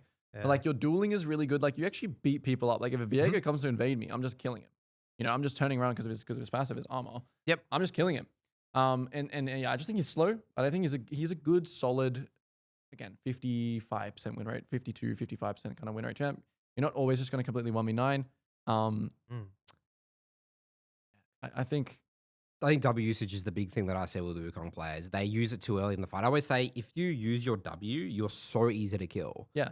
You'll become one of the worst champs in the game. A Wukong that holds W very smart with their W ability Yeah. is the scariest champ to verse. It's like I can't play the game. Because you need to reposition as well for your next ult, for your next Q, for your next whatever. Yeah. He's just a he's just a jungler that I mean he doesn't have any really redeeming qualities besides his really insane team fight. He's a boomer champion. Yeah. You need to skirmish well. Like be at fights and play fights. Know your limits on fighting as well. Yep. Know your limits with your ult. Know when you can simply kill people. Know when you can hold your R as well. Kill people without ulti. Yeah. Sometimes it's really important. I think people underestimate how strong he is when you have ult items.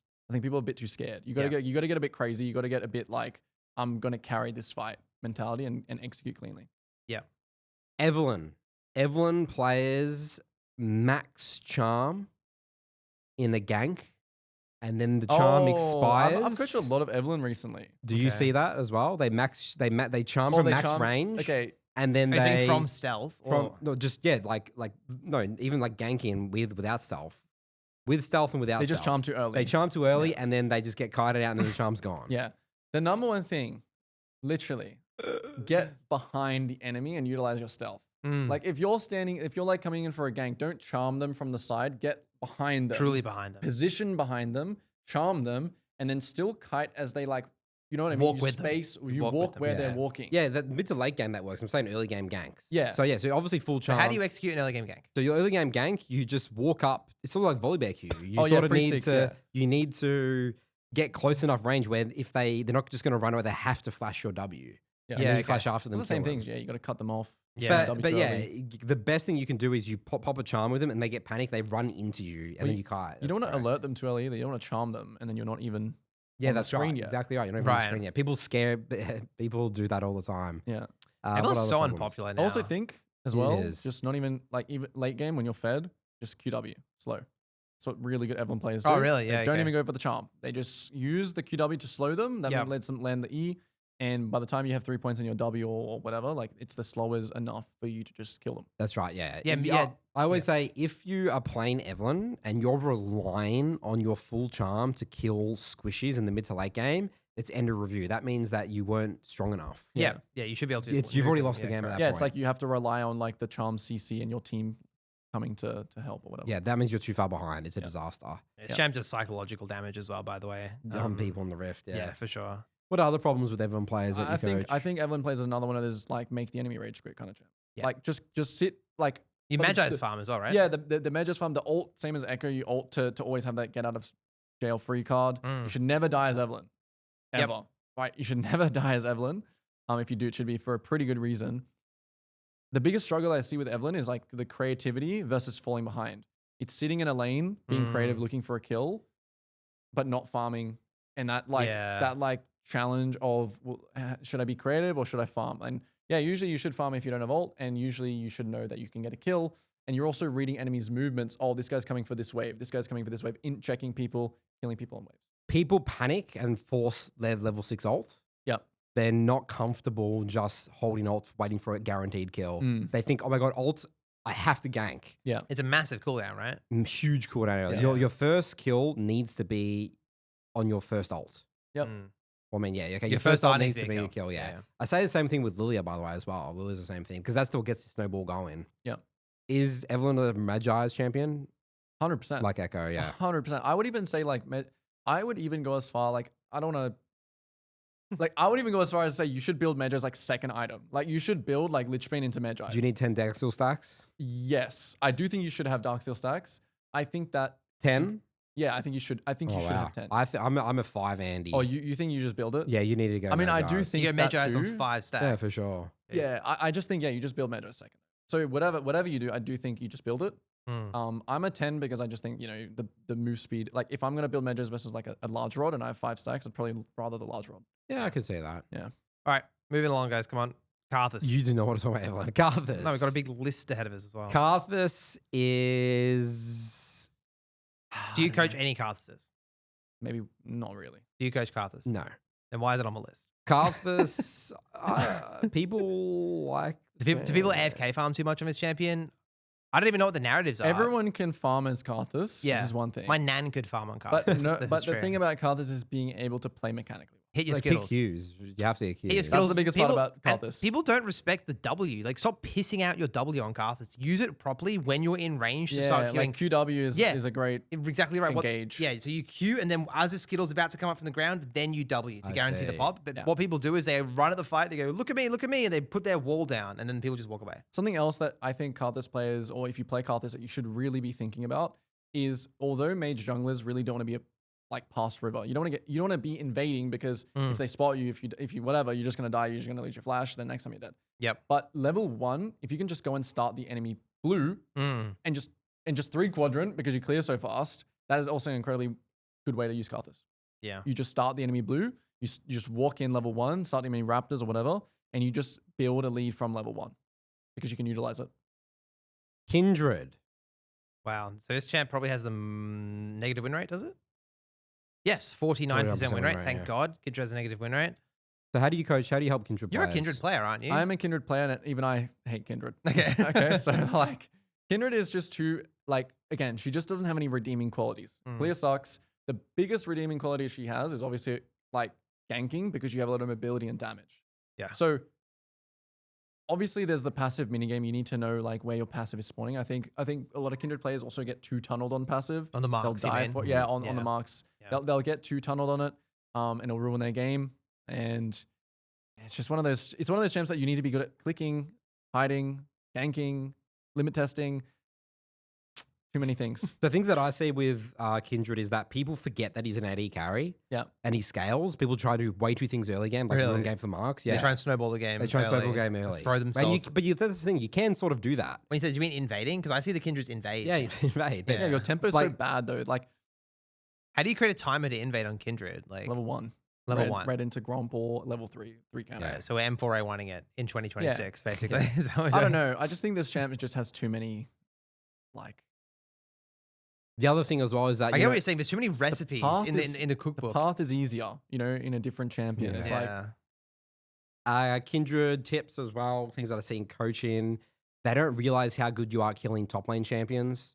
You should just farm them and get fed your gold. Your mindset is to get gold. yeah, let's talk about if people actually want to play Kindred. Yeah, that's I right. want to be so negative. Yeah, you're really negative on. So you I kill- don't even play Kindred. I don't recommend it at So all. you want to stay away from ranged champions or fight bruisers? Is that what you're saying? Yes, that's right. Generally yes. speaking, right? You're. This is a champion that I recommend people path bot to top and just farm the top lane champion. You agree? Really? I think it's definitely one of those champs that you path where you think you can get a kill. Get a kill. Yeah. It's not about stacking drags, not Mundo. You're not looking to win dragon. You know, you're looking to snowball and get melee kills. supports or and- top lane champs. What am I going to path to? I mean, Yeah. it just depends. If I ever, like, again, I'm going to use the Renekton Riven matchup. If I have Renekton Riven, like, I'm going to either try and influence the map in my favor by red into Gromp if I'm on the red side, or I'm going to be just pathing full clear to top. Yeah, if the bot lane is like, it could be like I have Braum and they have Nautilus, and I'm just like, yep, that's my kill. That's there it kills. is. Yeah, that Nautilus was 0-10. That's the goal. So you can come up with like a blueprint for the game, but I think it changes game to game. I think Kindred is so reliant on like how well you can control people as well. So like if you can ping your support to come to the Rift Herald, if you can play with your setup, Galio mid, or things like that, I think it's very, very reliant on doing that. Being like a commander that you use your team as a resource. You say ward here, help me invade here. You're the main character. Do this, like do this, and you're controlling the entire. That's what makes Kindred also very, very difficult. But you need to be knowing what you want as Kindred. He also, as well, you need to be obsessed with hitting towers and getting plates to get more gold. That's what Will was a big one. Yeah, maximizing gold wherever you are. Because you're a ranged champion, you can actually hit towers. And then obviously when you get your 4 marks, 7 marks, your range increases. So it's really good. So Will, he's been ranked 1 with Kindred many times on the NA server, coaching the Jungle Academy. He says he loves grubs. Maybe less now because, one of the 6 grubs things, but you still want grubs and you want to hit towers. So you can just, it's golden XP champ. You want golden XP. And get your 80 carry items so you can just be a beast. You can give 2 drags, but if you're up 2 levels and an item, it doesn't matter. You can just carry the game. Not give 2 drakes, but like trading gold for drakes. You guys haven't mentioned our ulti at all. Do you care about Kindred ult? Is ult even important? Never ult to save teammates. That's right, yeah. Never ult to save teammates. Your ult is extremely important, and make sure you are timing your E out of ult. Yeah, the double stack and then Q into auto as the R ends. Yeah, makes sense. You want to execute. She has good execute like that. That makes sense. Elise jungle, which is really sad that it's just such a non-popular champion. It's number 39. I think the kit design's awesome. Got a good win rate. Yeah. Pretty good win rate. Yeah, she's another classic boomer jungler. But we just can't close out games with People Elise. just put off with her because of you can't close a game. Yeah. And you end up just getting 20 kills and you don't have any dragons and then you just die once and you're useless. And also people just don't ganking narrative. They don't farm because you actually scale with Elise. It's also build. It's fucking Zonya's Hourglass again, by the way. If you build properly on Elise, you genuinely scale like a truck. The human W when you does nuclear bombs on the Rift. I think she scales really well, but it's just like fighting is hard. Yeah, it is hard to fight. It's like well, you're just squishy. You're a mage, but you have to get in there. You're kind of single target damage. You need to get close range. Well, you don't want to win games by team fighting, right? You want to win games by getting in areas first. You want to get making into face check. picks, or playing on side lanes and diving side towers and stuff like that, right? Yeah, it's one of those just another snowball champ that. Yeah. And high elo because your identity's dives and your laners aren't setting up dives in lower ranks as well. And she's also a little bit reliant on like, having set up for a cocoon and stuff like that. Like, again, if you have like Lulu and Victor, it's like a bit sad. You also want to be solo AP. Yep. It's another Renekton enjoyer. I was playing with Renekton. Jungle's just one of, you know what this episode is showing me? How broken Renekton is, by the way. Is Renekton just the best game? Like, as a jungler, love Renekton. Do you love Renektons? Yeah. We love Renekton. Yeah. AP junglers anyway, Yeah. Well, you mean killing Renekton or having Renekton on your team? Oh, having Renekton playing on your team, with Renekton. Yeah. Because Renekton also is. I'm versing a Viego, and he gets some kills early, and then he ganks the Renekton, and Renekton double kills. Yeah. I see that all the time as well. My Renekton double kills, Correct. All right, next up. up. All right, we're going to get to it, Nathan. Here we go. I mean, there's not much to talk about. Rek'Sai. Rek'Sai is my main champion. I love Rek'Sai. Rek'Sai You're currently climbing with Rek'Sai. You're killing it with Rek'Sai right now. Yeah, I mean, I always can kill it with Rek'Sai to a point. Then Rek'Sai just is not too hot. Yeah. Have you versed Mott's Rek'Sai much? I have. I want to hear your thoughts more on him. What do you think of Mott's Rek'Sai? I just think when I verse Mott's Rek'Sai, it feels like because you're a fundamental guy, right? You're not looking for too many. But the thing is, it proves that that Rek'Sai is a strong champion, even if you don't need to fall into that narrative of like level 3 here, there, and everywhere. And I think there's another Rek'Sai. Who's the other Rek'Sai main on O's? What's his name? I can't remember his name. The guy with the long name or something like that. Yeah. Whenever I verse both these Rek'Sai, you and his Rek'Sai, it's like it feels like the champ is just OP at like fighting. Like it's just OP at fighting, and I think it's a do it all champ as well. I don't think that it has to fall into a narrative. I think it's good at farming. I think it's good at ganking. I think it's good at team fighting. I think it's good at hitting power spikes. So I think it doesn't need to fall into like some narrative of level 3 ganker or you're useless. It's like a vessel to jungle through Rek'Sai. It's just a strong champ. There's no other way to say it. Yeah, it's got a good win rate as well. Yeah. Nathan, you're a bit It's inflated. just simply a strong champ. It's got a decent win rate on the Rek'Sai. Yeah, Rek'Sai has been very good. Right's been very good to Rek'Sai recently. So But in terms of coaching Rek'Sai and helping Rek'Sai players, Rek'Sai, yeah, I need to break down that narrative of ganking. Yeah. The biggest one that people get a lot of results from Rek'Sai is just not R in and int in. Yeah. Small wins mindset. Oh yeah, get them like kind of low enough to ult, then think, oh, should I go in and ult? Yeah. Or you don't like trading one for one. Yeah, you never hate trade one for one. Yeah. And also never trade flashes as well. Your flash has to be a kill. Yep, makes sense. These are the principles that I always say for the early game because people trade flashes in the early game and then you're just useless. You actually are a level 6 champion. I do view him as a level 6 champion. I don't dive in. I win most games from playing on a wave and dive in. My game plan, I'm just going to give it away to everyone. I told Charles this early. It's weird. You do your first, you full clear top to bot every single game. Your first couple of clears. He'll always start top side layer. Just to stabilize the game and defend my bot lane and just go for that counting and triple kill if the enemy jungle does something stupid. I pretty much get double crabbed every game because my clear is super slow. Yeah, well, I was playing AD. Wait, yes. I don't think it's not that bad. The clear, right? Or It's not that bad, but you haven't spent the time. no, to I get don't into care. the I lab just thought it was for Rek'Sai, man. It's disgraceful how slow my clear is. And then also, once I get my first, I gotta link you the Rek'Sai clear after this game. Yeah. You might just increase that win rate by 5%. I just probably based on could. You know what? contesting The bot game, first. 2 days ago, yesterday, we were playing together, and he clears the bot as slow as my nan, and then says, "Wait, you guys have no Briar. I'm gonna get double crabbed." It's like you fucking cleared so slowly. The Zara's throwing plants in your lane at like 3 minutes. Yeah, it's insanity. It was so funny. So you full clear towards bot, couple of clears, you rush level 6, and then you break top tower. So because you're very good at killing top lane champs. Yeah. Because you can. No, it's the angle of the wall. Your E's broken by concept. You know you can like eat without fat wall. Yeah. So like I farm GPs like. Oh, so it's both fat walls, both blue and yeah, red side, both right? fat, yeah, blue and red, exactly right. But ganking bot's actually not. Well, it's just two Um, champs that can kind of.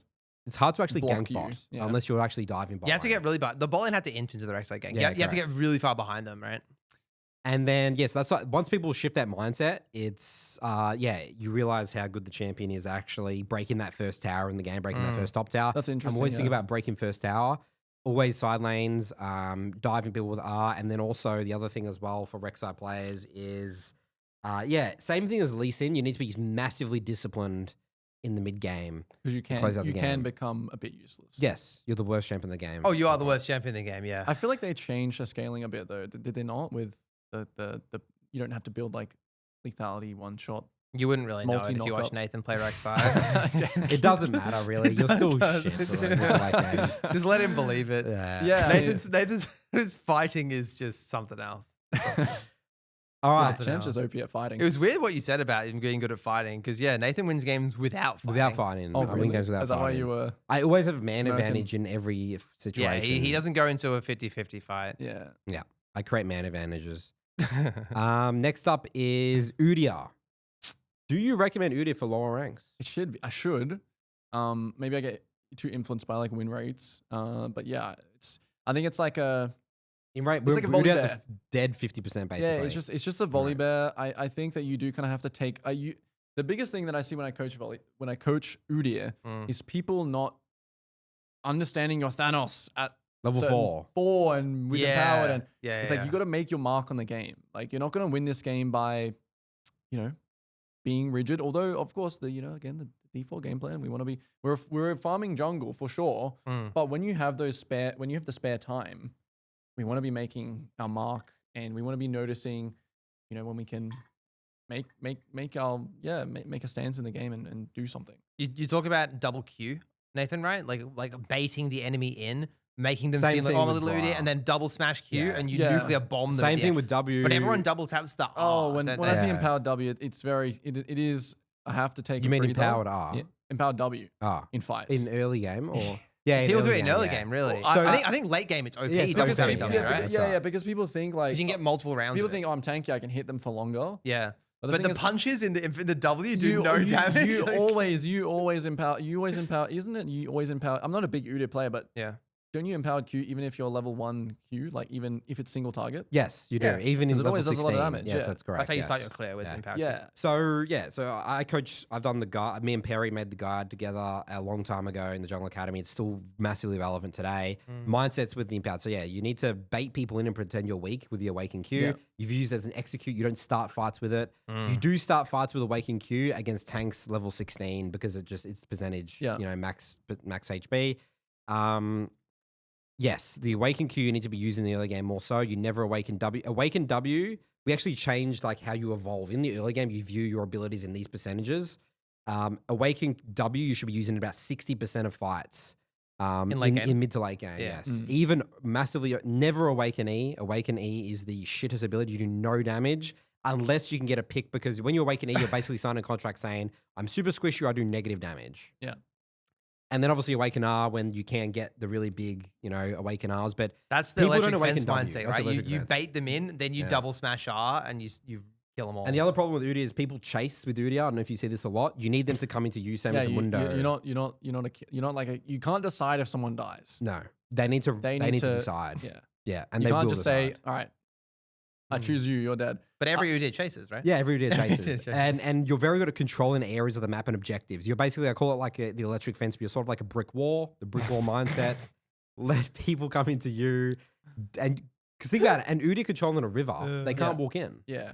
No, I totally, when I think about like Udyr, when I think about a strong Udyr or something like that, I just think about someone that's up 2 levels, got a couple kills under his belt, and he just is this, unbearable thing in a team fight where you're going in and out, and you're just translating your lead to like a skirmish round, like a dragon or something like that. But I think the constant pressure on like enemy camps, similar to like Dino, where we're talking about like downloading enemy's jungle's path, stuff like that, I think is really good as Udyr. You should be thinking about the 1v1 of jungle with Udyr. The way that like the 2 Udyr players that I watched a bit of in the past, like Aribo and Malice, the way they think about Udyr, they say, because you kind of let your team rot for a lot of the game, you're very much thinking about your economy.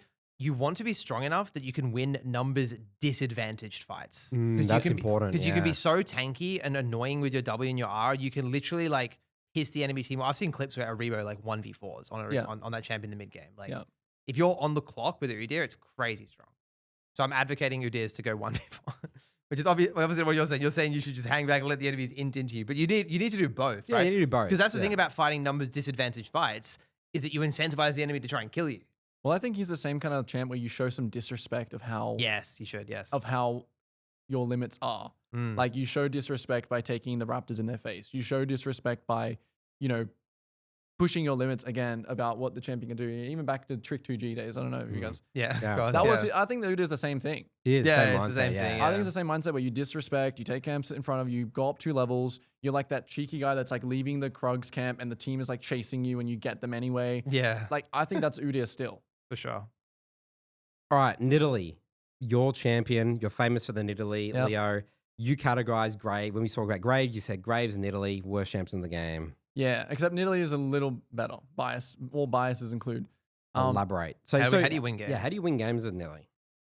So this is something that I have thought about a lot.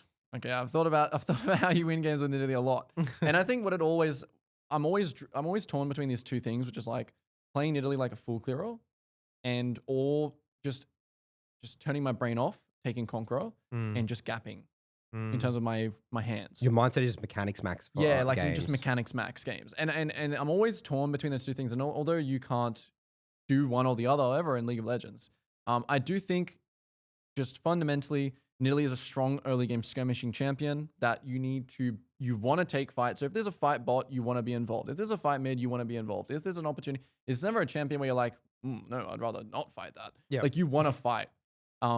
She's not the worst late game scaling champion. It is pretty useless, especially from behind, because like any damage champ, if you are not ahead, you are useless. You don't offer anything else. Yeah, you offer a heal, whatever. Doesn't really do anything. I like a Nidalee. It feels good. You like late game. You're strong and you're patient and you're playing around your AD carry and you're healing whoever's strong on team. Some games are Nidalee you'll full clear and you'll play towards bot. Like Canyon, for example. Yeah. He takes Conqueror. He full clears to bot. He throws spears over the wall. Ultra consistent. He recalls. He goes to Krugs. He full clears to bot. He throws spears over the wall. He gets he literally does that a lot on Nidalee. Yeah. And he's like the best Nidalee You in the world. don't have to play like super invade heavy style. I do think that's where I get torn, where I'm like, oh well, I should kind of be invading and I should be looking for those opportunities. Yeah. And that's where you can do either. But you definitely can play Nidalee like Canyon. You can also play Nidalee like, Kanavi and like it's very, very, it's not very clear. Why is Nidalee so sexy? Not like the champion of Nidalee, the lore, but just like, mechanics. the idea of playing Nid. It's mechanics. It's low cooldowns. It's jumping all around the place. It's hitting skill shots. It's the ultimate like you're better than the enemy champ. It's spacing. It's weaving. You know, knowing how much damage you do and you know. What are the big 20%ers that people get results when you teach people Nidalee? Anyone, I mean, have you coached Nidalee? Like, what helps people the most? Or things click with the champion? I think So when I coach Nidalee, I always am under the okay. Don't be afraid to fight. I think that even though that's not a very clear thing to do, I think that as long as you are playing and you think that you can win a fight and you can invade, you can do something. You should do it, and you should test yourself, and you should really be scrutinize how your mechanics were in that fight.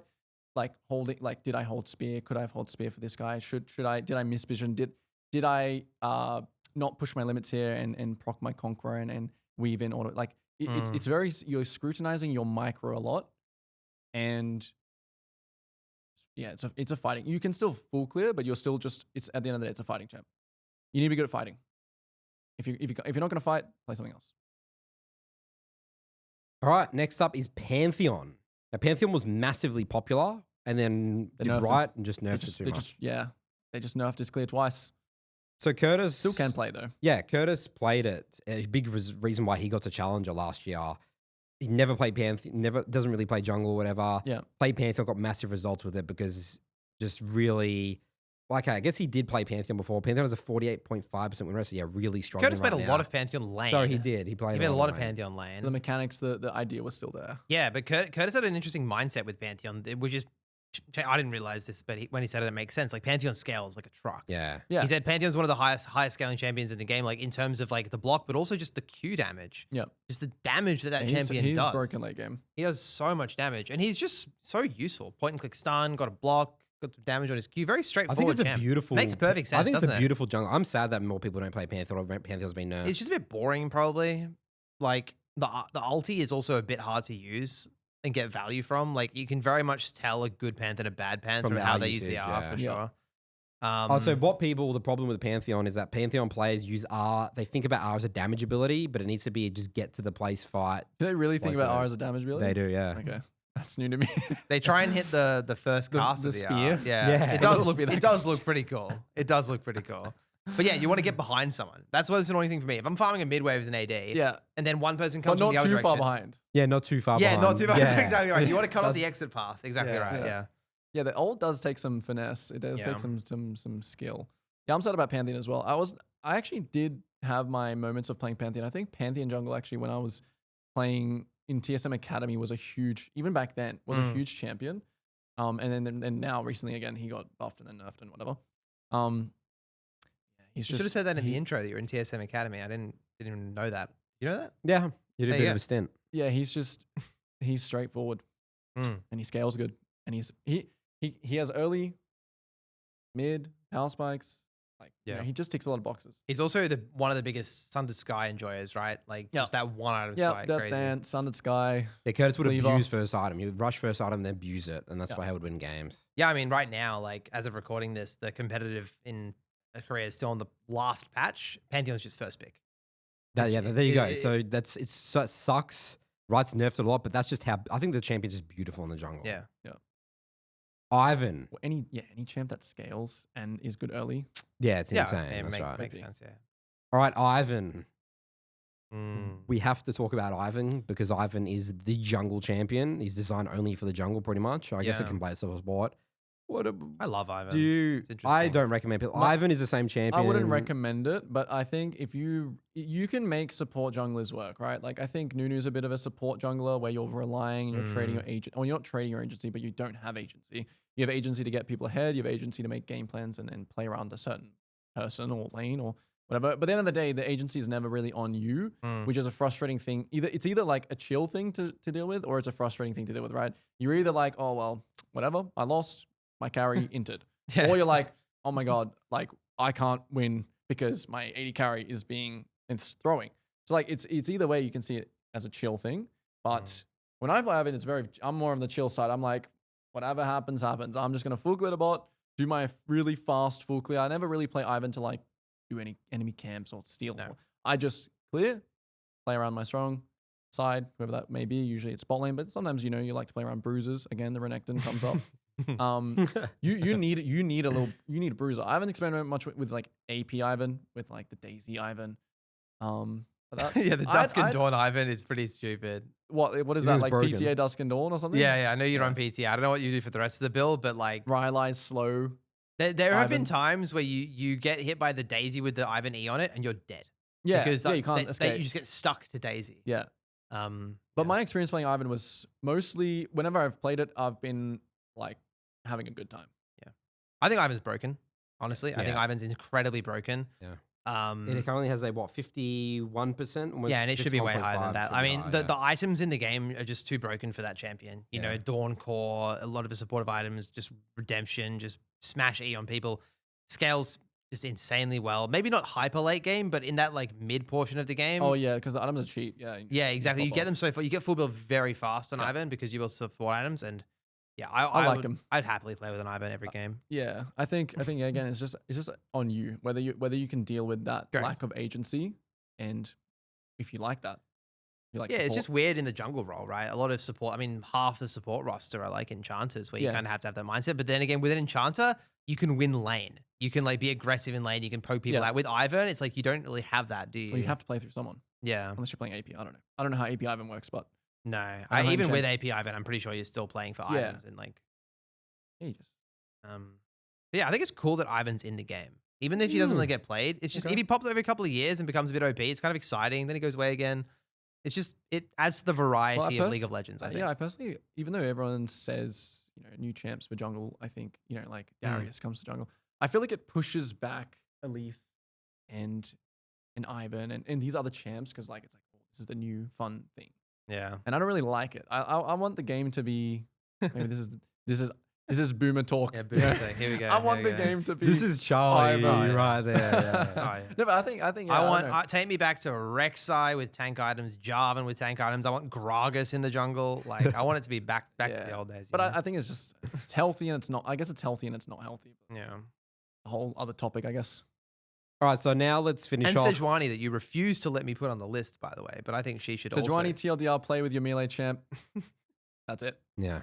OP only. bring her back. So I don't recommend Sejuani because, yeah, Lack the of tank agency. and the tank Yeah. junglers. Yeah, you can't carry. Sejuani and Skarner. Yep, can't carry. Unlike Zach, you can kind of carry. Yeah. One day I'll come to the Jungle Academy. I love and Skarner. show you. I would love to play as Skarner. Sejuani. I actually started making a Skarner guy for the Jungle Academy, and then it got nerfed so hard. I'm like, this You is, just- I don't you even just want had to to scratch. scratch it. I had to scratch I remember it. that was so. Wait, So but the sad. initial Skarner release, The top lane broken. that was Was- top lane though.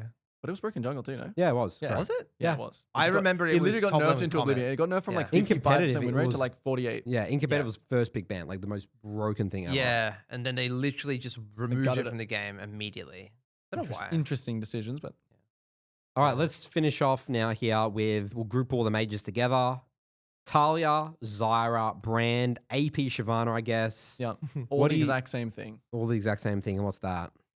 All the exact same thing. Like I said with Karthus before, sometimes on these champions you can start enemy camps and like play because you're clear really quickly to 3 quadrant. I remember there was a time where Zyra, the clear was really, really popular where you'd start your blue. And because you could pull blue so far where your planes would finish them off, you'd be like on the enemy raptors as the blue finishes. Oh my god. So sometimes with these champions you can do stuff like that. But for the most part, mage junglers, you really want to not like in early. You want to you want to not get caught taking the enemy raptors and have to flash because you just can't pass river then. So yeah, keeping good tempo, Yeah. is really important. And having someone to play through. You play through either your support or your top lane Renekton again. Of these mage champions, Shyvana, AP Jungle, Brand, Talia, Zyra, is there any you think are just, if people argue, because some people like from the Midland Academy and stuff, they want to I want to play mages in the jungle. Or Yeah, whatever. Zara, I think Zara's Zara's the amazing. best of yeah, that? I Right. think Zara is the best of them. Shyvana is Shyvana's a weird one where I think Shyvana comes down to like you getting away with stuff Yeah. in terms of like you ult over the drag, you pick up an early drag, you just got to get away with You stuff as sneak Shyvana. it, Yeah, yeah. you got to be sneaky. All these champions, because they all have a weak dueling. Again, you really want to make sure you're killing your camps on spawn to not even give because you clear so fast, right? Yeah. If you clear on spawn like constantly, the enemy will never have a chance to punish you. You know what I mean? I And think then with you a lot of just- these champs, the game's just on you as well, right? You lock in the mage, you want to be on the clock with your camps, you want to be getting really strong, and then you have to carry fights because you're probably not helping your laners as much. Like, can you really gank with these champions or No, you actually help your laners a lot. okay? It's just the lane that you want to How help so? because you clear very quickly. Yeah. So as Zara, like let's just say I want to play through bot. Yeah. As Zara, I'm just going to clear all my camps, Mm. be in your lane at 240, Yeah. summon some plants, and then if once my Gromp starts spawning again, yeah, I'll recall, but I'll be right back. Right. So it's a little bit different where you're not like getting off your wolves to go to help top. No. You're just picking a lane and just hard like destroying it, basically. So Yeah, where do people go wrong with mages? Because I feel like they never have. I think they like, just die too much. They enter die too river, much. they burn their flash. That's what get they do, behind. 'cause- They're not on tempo. They get invaded. Their blue buff gets stolen because they Mm. ended up spending too much time bot or they got caught somewhere. Yes. They died. That's what happens. Because what you're describing is they clear towards an area, they hang out with the teammates on their screen, and they get something done. But what they do in solo queue is they go on solo adventures. Yeah. They run That's right. around. Well, you need support of your team. You want to Yeah. play around. Yes. I mean, you don't. Sometimes you will trio lane, yeah. but like even if it's just like sweeping a ward or placing a ward or hitting like you do go on like little solo adventures, I guess you could say. Mm. I call it like spare time jobs. Yeah. While I'm waiting for my camps to recall. Mm. You just want to clear some vision, ward the Drake, sit in the recall behind your bot lane in lane, counter gank. Like you want to be kind of safe.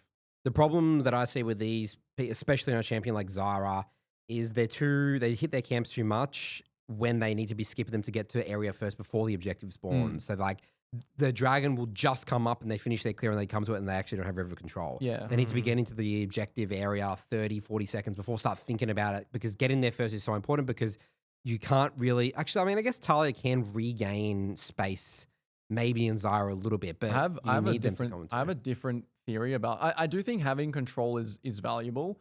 I just think it's a little bit too team reliant, and I don't know when I don't know when we're speaking early game or mid game or late game. mid to late game. Okay, yeah, mid to late game, yeah, you got to be playing like uptime. You got to be green lighting with your team, clearing vision, and yeah. Mm. But I see these champions especially as like I'm farming close to my team, and I'm just gonna follow up if it looks good, or just keep farming if it looks bad. So that's my idea. I mean, obviously Talia can ult and get there, but You just described how to play AD carry, by the way. That's AD carry. it's much more of a you because you're playing Brandon Zara, like Yeah. you're scaling really well. Like Yeah. Talia's such an insane late game champion, and you're okay with all day. Like you don't want to sack your agency for setup to rely on your team doing the right thing. Of course, if your team is doing the right thing, setup and pinking and having control of an area is important because. But yeah, I'm totally under the okay. Let my team do the stuff for me, and I'll react based on is it good or bad. So you're happy to cross map if I'm they happy don't. to cross map. Give if it looks good, I'll go there and fight with them. Yeah, If I it mean looks that's bad, always I'll the skip case, them. right? For Yeah. most every champion in the game has to be able to call Yeah. off a play for Yeah. sure. I value not like Mm. sacrificing based on because I can just keep farming and I can just maintain my agency. All right. I'm cooked, Nathan. I'm absolutely cooked. Yeah, that was a banger episode. Goodness. Almost, we're still going to title this episode "Ultimate Breaking Down Every Champion." We're still going to talk. We're not gonna do that. All I'm right, gonna we're put the not word gonna go- almost. in Almost, there. yes, that's a good one. Nice little caveat. But yeah, there's a lot of jungle champions, and Riot have introduced a lot.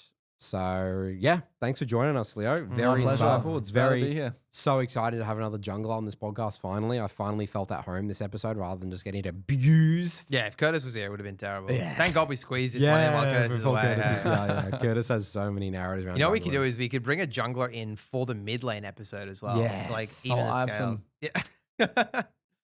I've got some things to say about mid laners too. I mean, I heard you sneak in that you like playing with. You said something like Galio in this episode. You're like the kind of jungle that wants a Galio or Lissandra. Yeah, you you wanna fight. You jabbed Yeah. at Victor a couple of Yeah, times. we did jab Victor a few Jab times. that Victor, yeah. It's always the people that like, when you play the mage jungle, your team wants the Jarvan or whatever. Yeah. And like when you play the jungle, you want the Correct. yeah, Yes. it's the same. It's the same. Everyone wants to be him. Everyone wants to fight, Yeah. generally.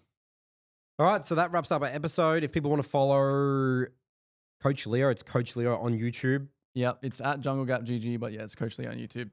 And also coaching the Jungle Academy as well. So Indeed. both Leo and I coach in the Jungle Academy, WTL, link in the description below to join that. We'll see you guys on our next episode.